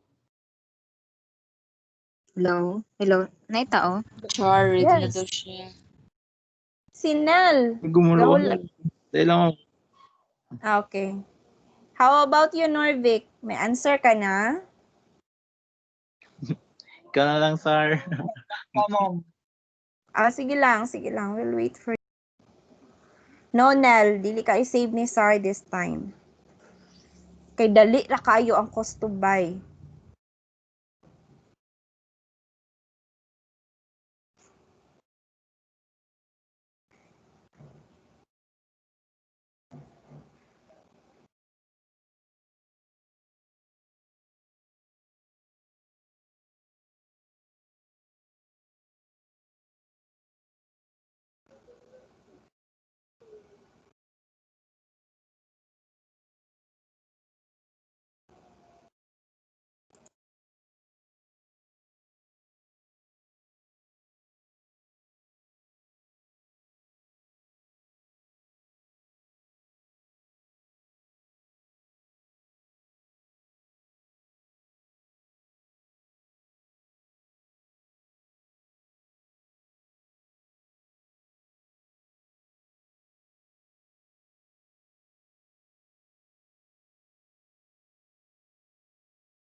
Ayun.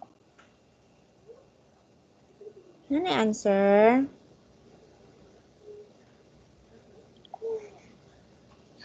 Hello, ma'am. Yes. How much, Nel, ang cost to buy? 11. Yun. Choose price. Ito lang kang Sarah. Sarah, Yes, ma'am. chat mo. Chat mo na. Silingan ang good me. Sige, unsa pa? Sa cost to buy.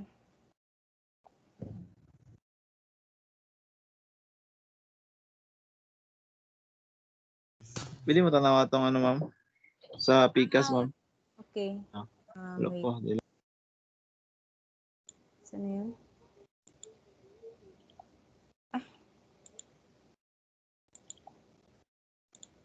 Yan. May salig. Liga, ganyan po mo ko siya. Sige, Sar. Isara lang, ma'am. Ikaw na po, Jack.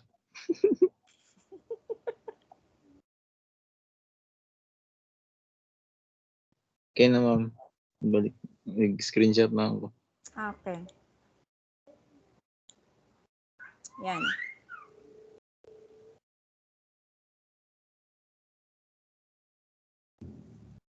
Meron pa ba?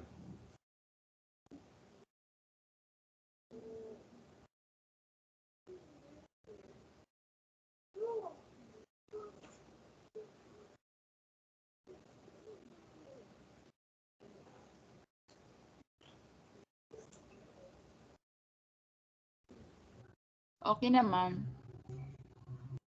Okay na yan. So, yung cost to make na lang.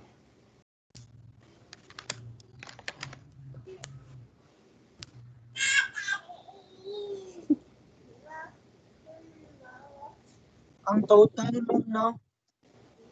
Ay, pwede mo rin ibigay yung breakdown. Sige daw. What's the first cost? Yung breakdown para ma-check natin. 4 ba, ma'am? 4? 4, yes, very good. Tapos, ano pa? 3. 3. Tapos, Tas 6. 6. Tapos, Tas 8. 2.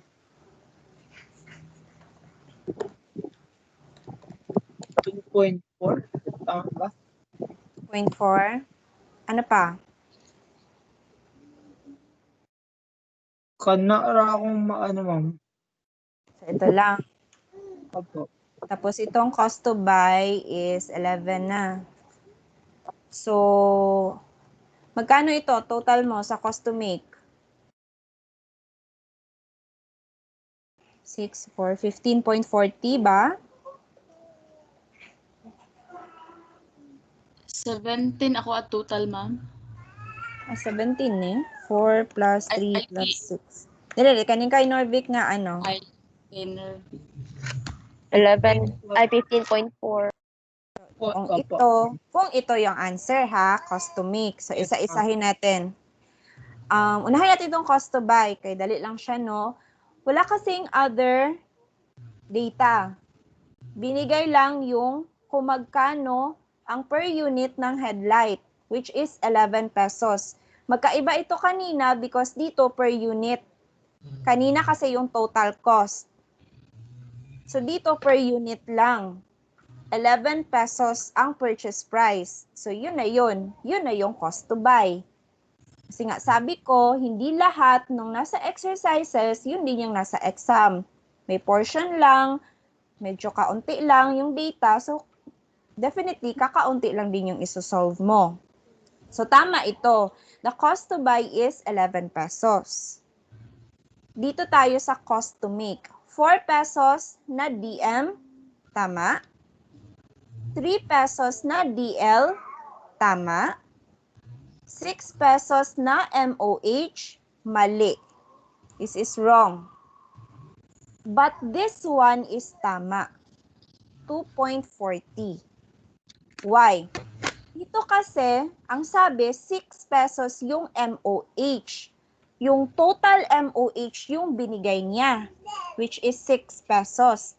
40% lang daw ng manufacturing overhead na binigay is a fixed cost. So kung 40% fixed, how many percent yung variable? 60%.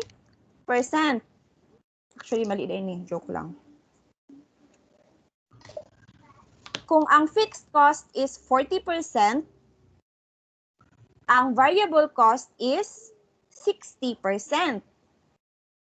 60% of 6 pesos because we are only accounting for the variable MOH, right? Yes. Yung fixed cost na sabi niya, mention sinabi dito, fixed cost that would be unaffected by this decision. Unaffected, ibig sabihin, unavoidable. Do we account for unavoidable fixed cost?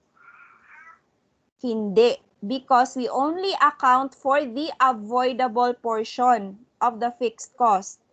Ang sabi niya dito, unaffected. Magbago man yung decision niya or hindi, yung 40% ng MOH na 6 pesos would be unaffected. Ibig sabihin, this is an unavoidable fixed cost. So, irrelevant. 40% fixed. 60% ang variable. How much is 60% of 6 pesos? 3.60. 3.6. 3.60. So, magkano ang total niyan? 10.60? 10.60. Ma'am, 10.60. 0.60. So, ano ang sagot? Ano ba ang tanong? A decision by Hufflepuff to manufacture. So, ang sabi dito, nag-decide na daw si Hufflepuff na siya ang gagawa. Siya ang mag-manufacture ng headlight. So, kung siya ang gagawa ng headlight, magkano yung gain niya or loss kada isang headlight? Because we are talking about per unit here. 1.60. 0.40, ma'am. 40 cents. 0.40. This one, 0.40. Because yung difference niya is 0.40 and mas mababa yung cost to make.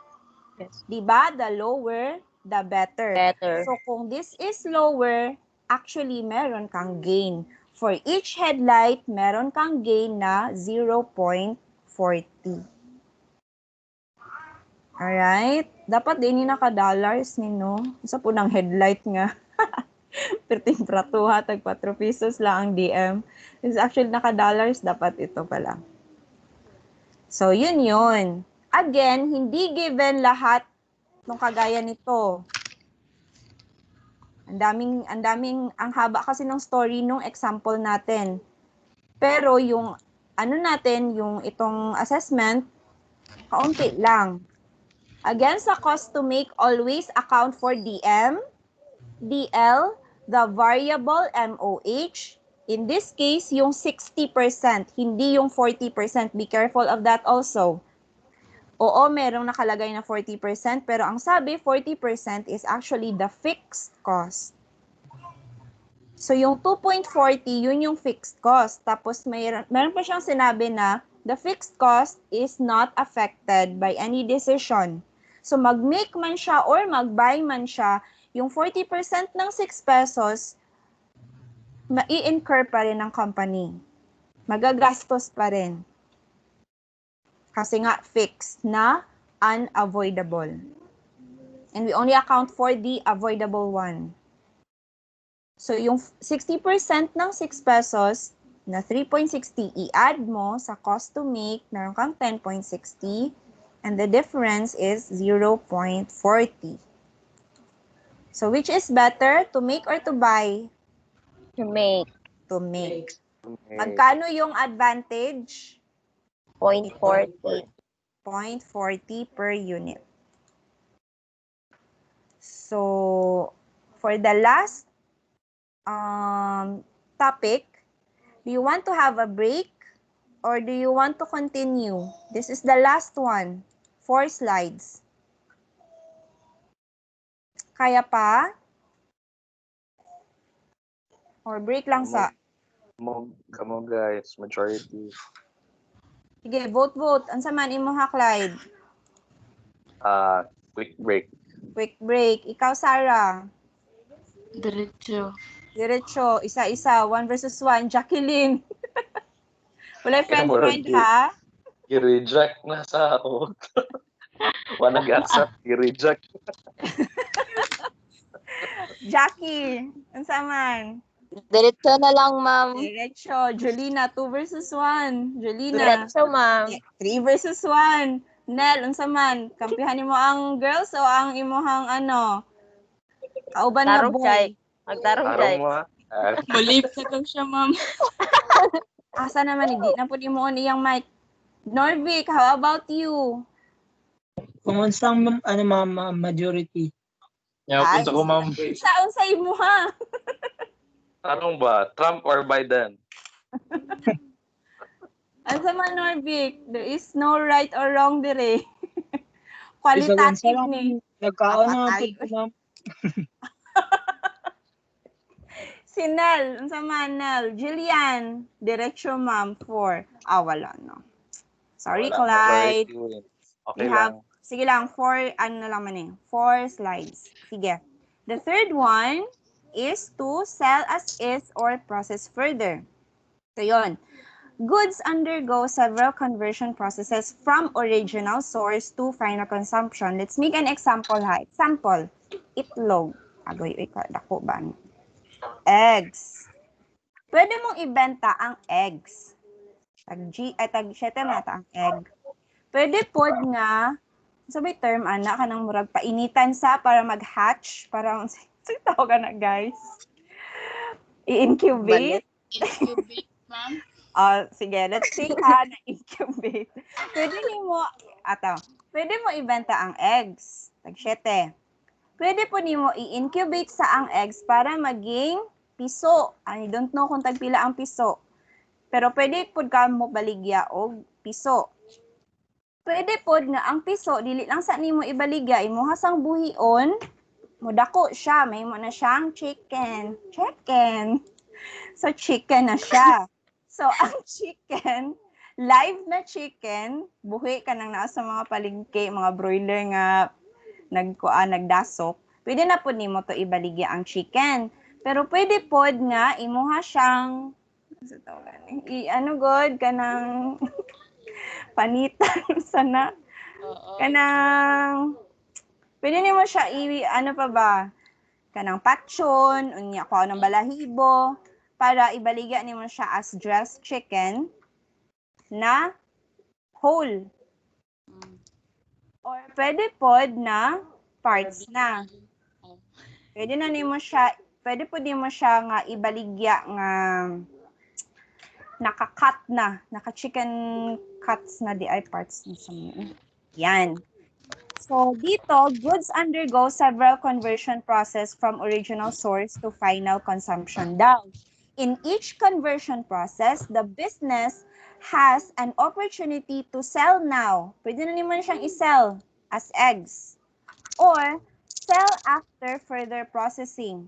So kung if you decided na i-process further sa nimo siya, so ipa-incubate sa nimo ang eggs para maging chicks, buhion sa nimo pakaunon sa nimo para maging chicken, panitan nimo or sa badira para maging dressed chicken na whole or kadtaron sa nimo para maging chicken cuts.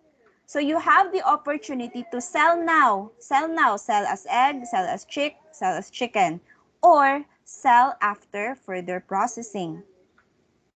If the product is processed further, the unit sales price is expected to increase. Of course, kung egg, tag 7 lang. Pero kung mag-abot na siya diri, syempre, dili na to tag 7 ang isa. Taas na iyang presyo. Because you conducted further processing. So you have to increase also your sales price. However, there is also a cost for subsequent processing. Because you processed it further, syempre gumastos ka, which is your incremental cost.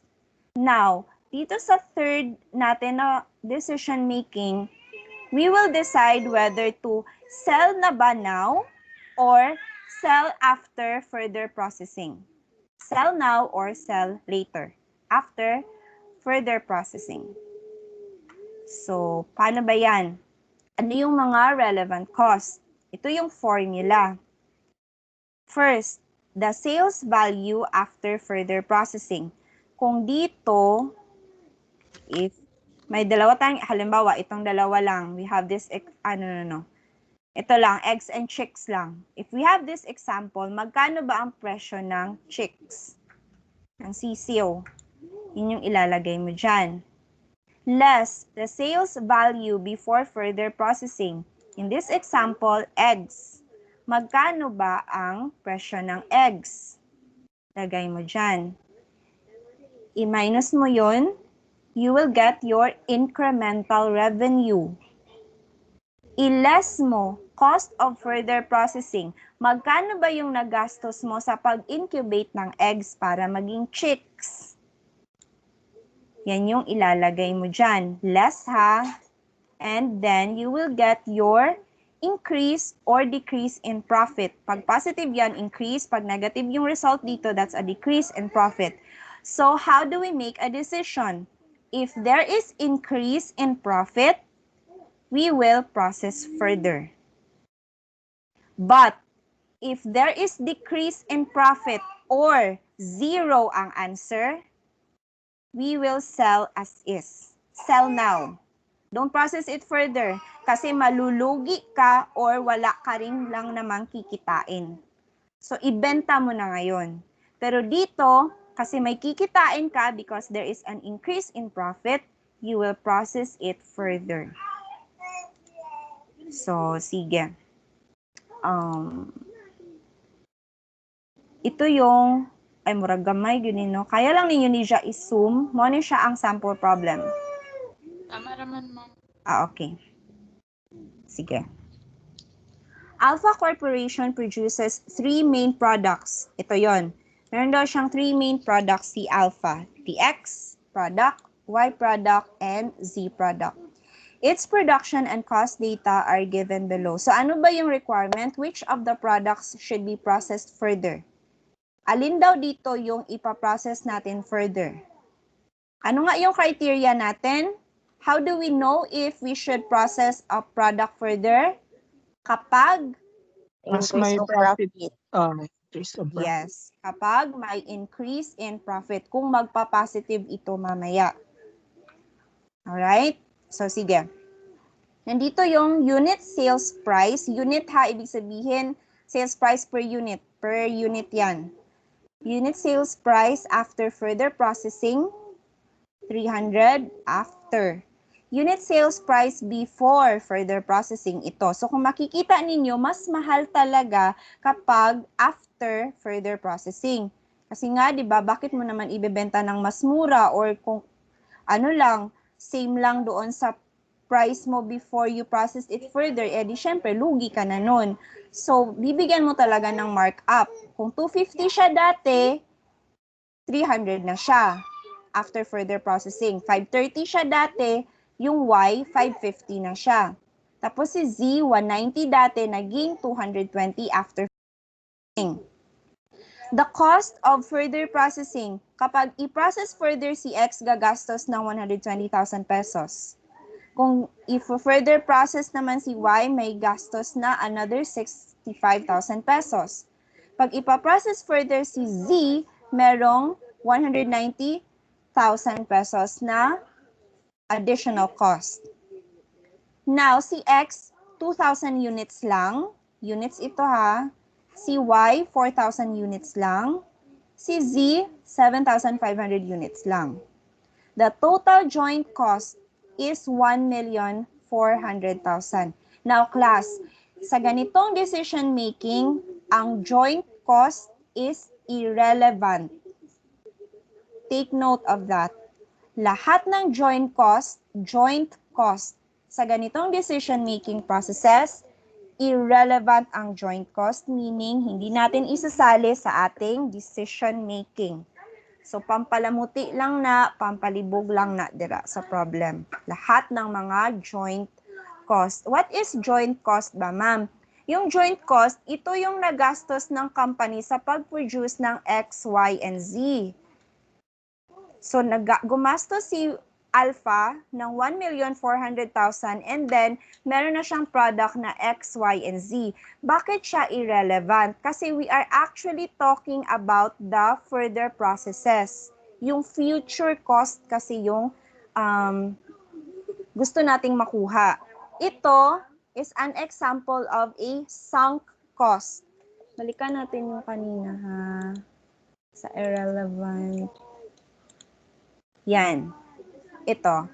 Irrelevant. Sunk cost. Cost that has already been incurred and therefore cannot be avoided. Hindi na mababago yon kasi na-incur na, nagastos na ng company. So, yung joint cost, they are sunk cost, they are irrelevant cost. Take note. So, ngayon, let's find out kung alin dito sa mga products ang ipaprocess natin further. Si X ba, si Y, or si Z? Nandito yung data niya. So, sige, sabay-sabay na lang natin siyang sagutan. Kay X muna tayo. Total amount ha, I need the total amount for this. How much is the sales after FP or further processing? 300. 600,000. Under kay X ha. Yes po, 600,000. Yes, 600,000. Nakuha nyo yung iba? It's actually ito, 300 times 2,000. Huwag mong ita-times dito kay 4,000 kasi kay Y yun. Huwag din dito kay 7,500 kasi kay Z yun. Naka-column yan.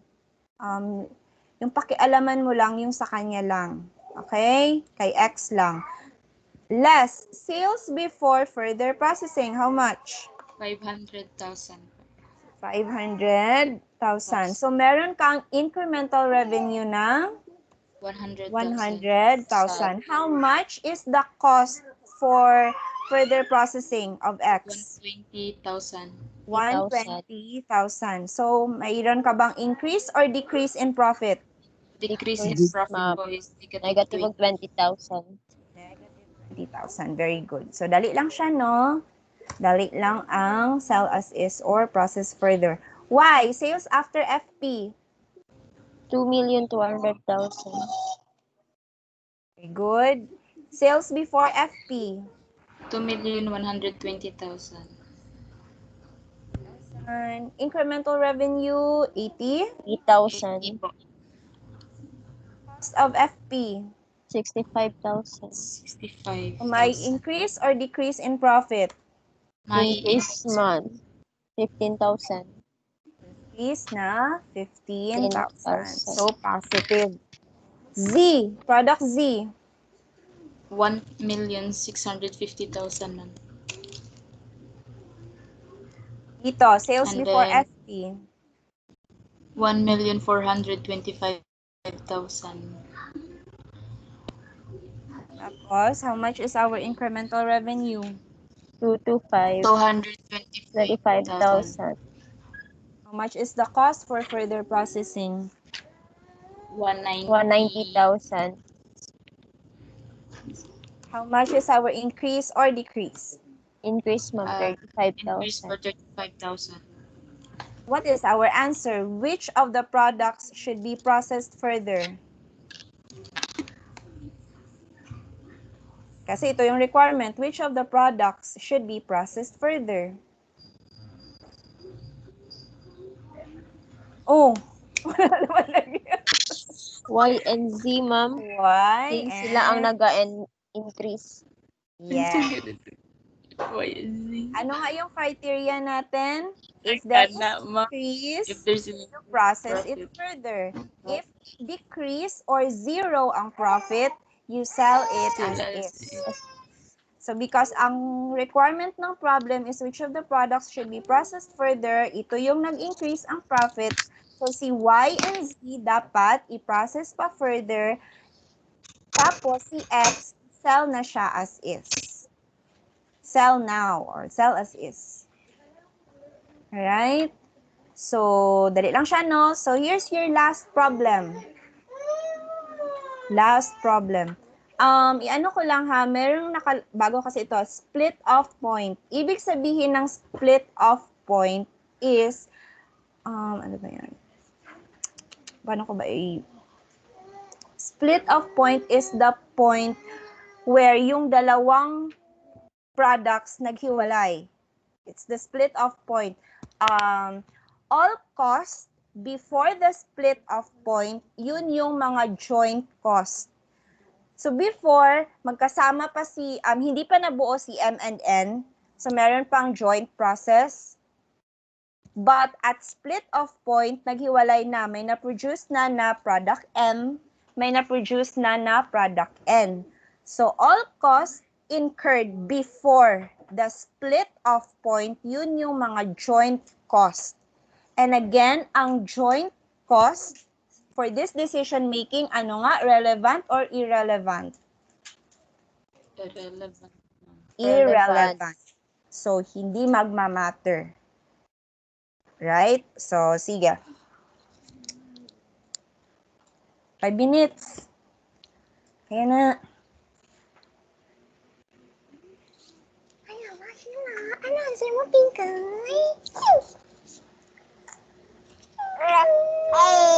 Oh, ano answer mo, Pinkay?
Sige, isa-isahin natin ha.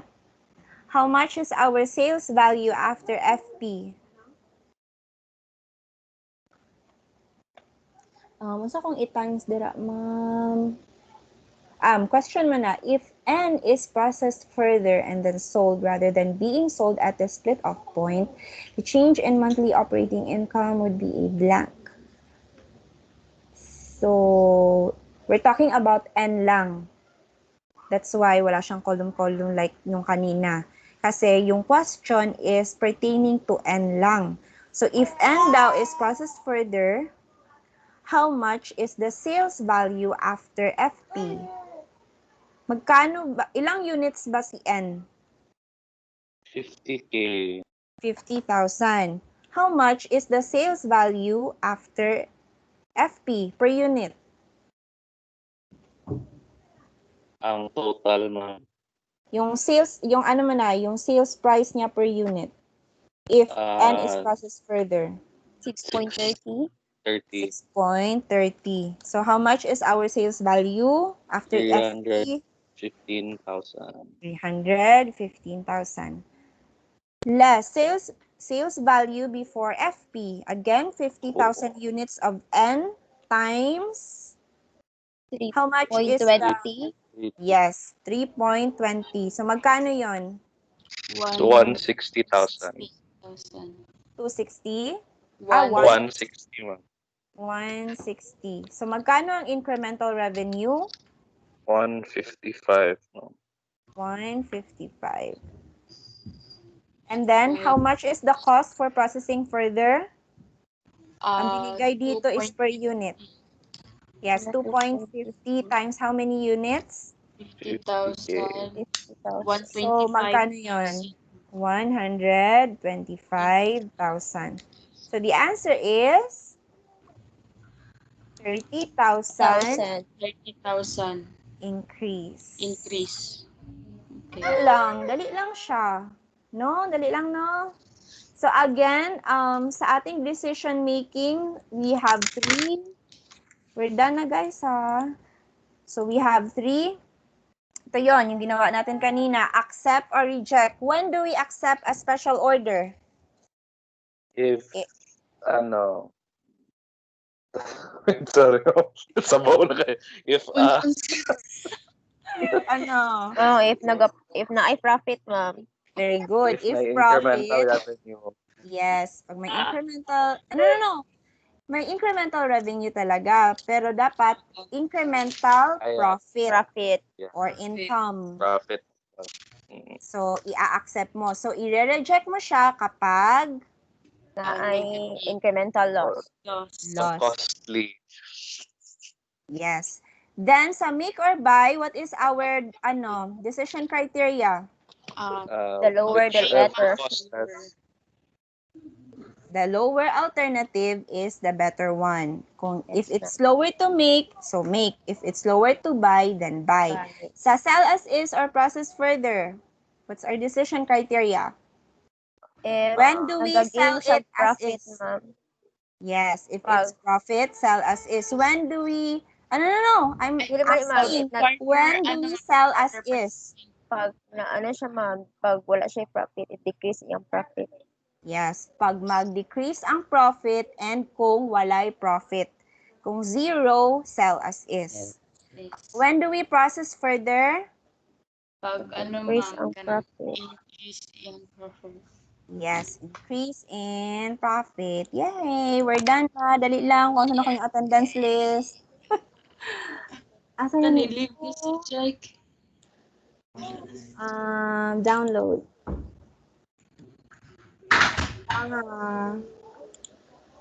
Wait lang, check ko kung na-download na. Download. Yun, ayun na. So, yun lang, class. We're done na. Thank you and good luck sa exam. So, yung exam is, ang coverage lang would be Module 4 and Module 5. So, dali lang, no? Kay duha lang ang inyong studihan na modules. Pero, heavy man good Module 4. Daghan pong tandaan dito. Sa gani ang Module 4? Sa mga naka-remember? Variable income. Ay, Mm, di pala nang katong ano itong may margin something chuchu. margin of Future margin. safety. Ano pa ganito? Katong break even, margin. DEP, sa mga margin of safety. So, yun yung module 4. Magkaano lang din yun. Related lang din yun to each other, yung module 4. Tapos, module 5 ito. So, yun lang. And then, I'm gonna give you a heads up lang ha. Kasi 12 to 14 is your midterm. Sa mga remaining classes natin, that would be November 16, November 19, November 23. Yan na lang. We only have 3 meetings left. Per meeting, we will discuss 2 modules. So, definitely, gagamitin natin yung time until 9 p.m. We will have breaks between modules. So, kung matatapos natin yung, let's say, for example, module 6, tapos na. Let's have a break, kain, then module 7. Pero gagawin natin yun in one sitting, in one meeting. We have to, habulin yung mga lessons ninyo because we actually have 12 modules and 5 pa lang yung na-discuss natin. So, yun ha, I'm asking for your cooperation din na sana attend talaga kayo kasi mas maganda pa talaga pag naka-attend ng live class kasi hindi mo na babasahin yung module or hindi ka na magre-review. Yun nga lang pag tandaan mo pa yung mga lessons. So again, exam next meeting, so walang live class. Mag-e-exam kayo. I'm gonna give you 3 days to answer your exam.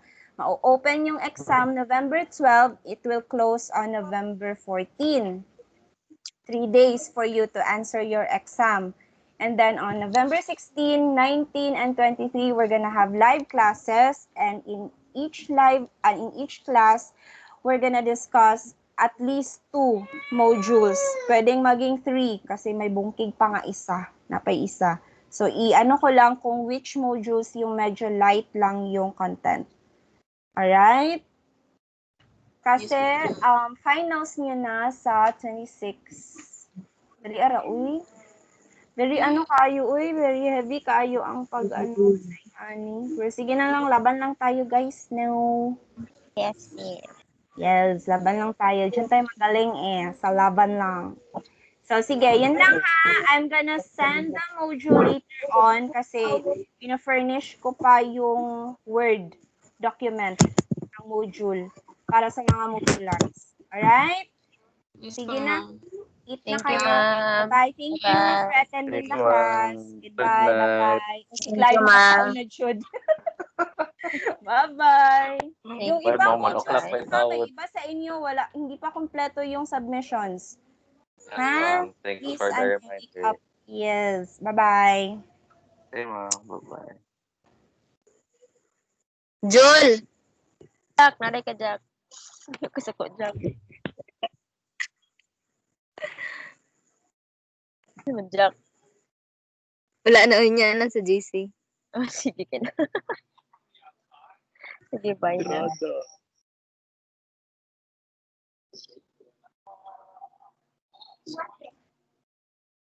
Leave na mo, guys. Bye-bye.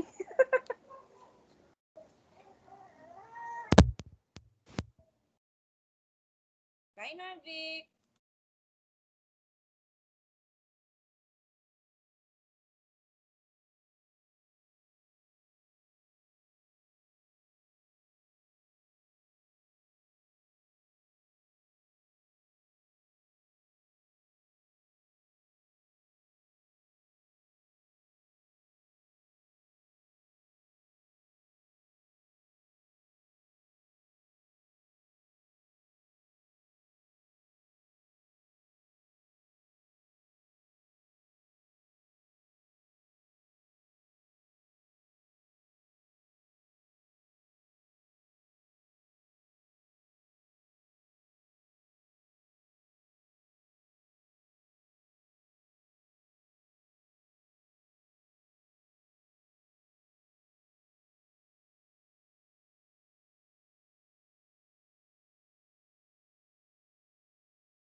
Mhm.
Mm.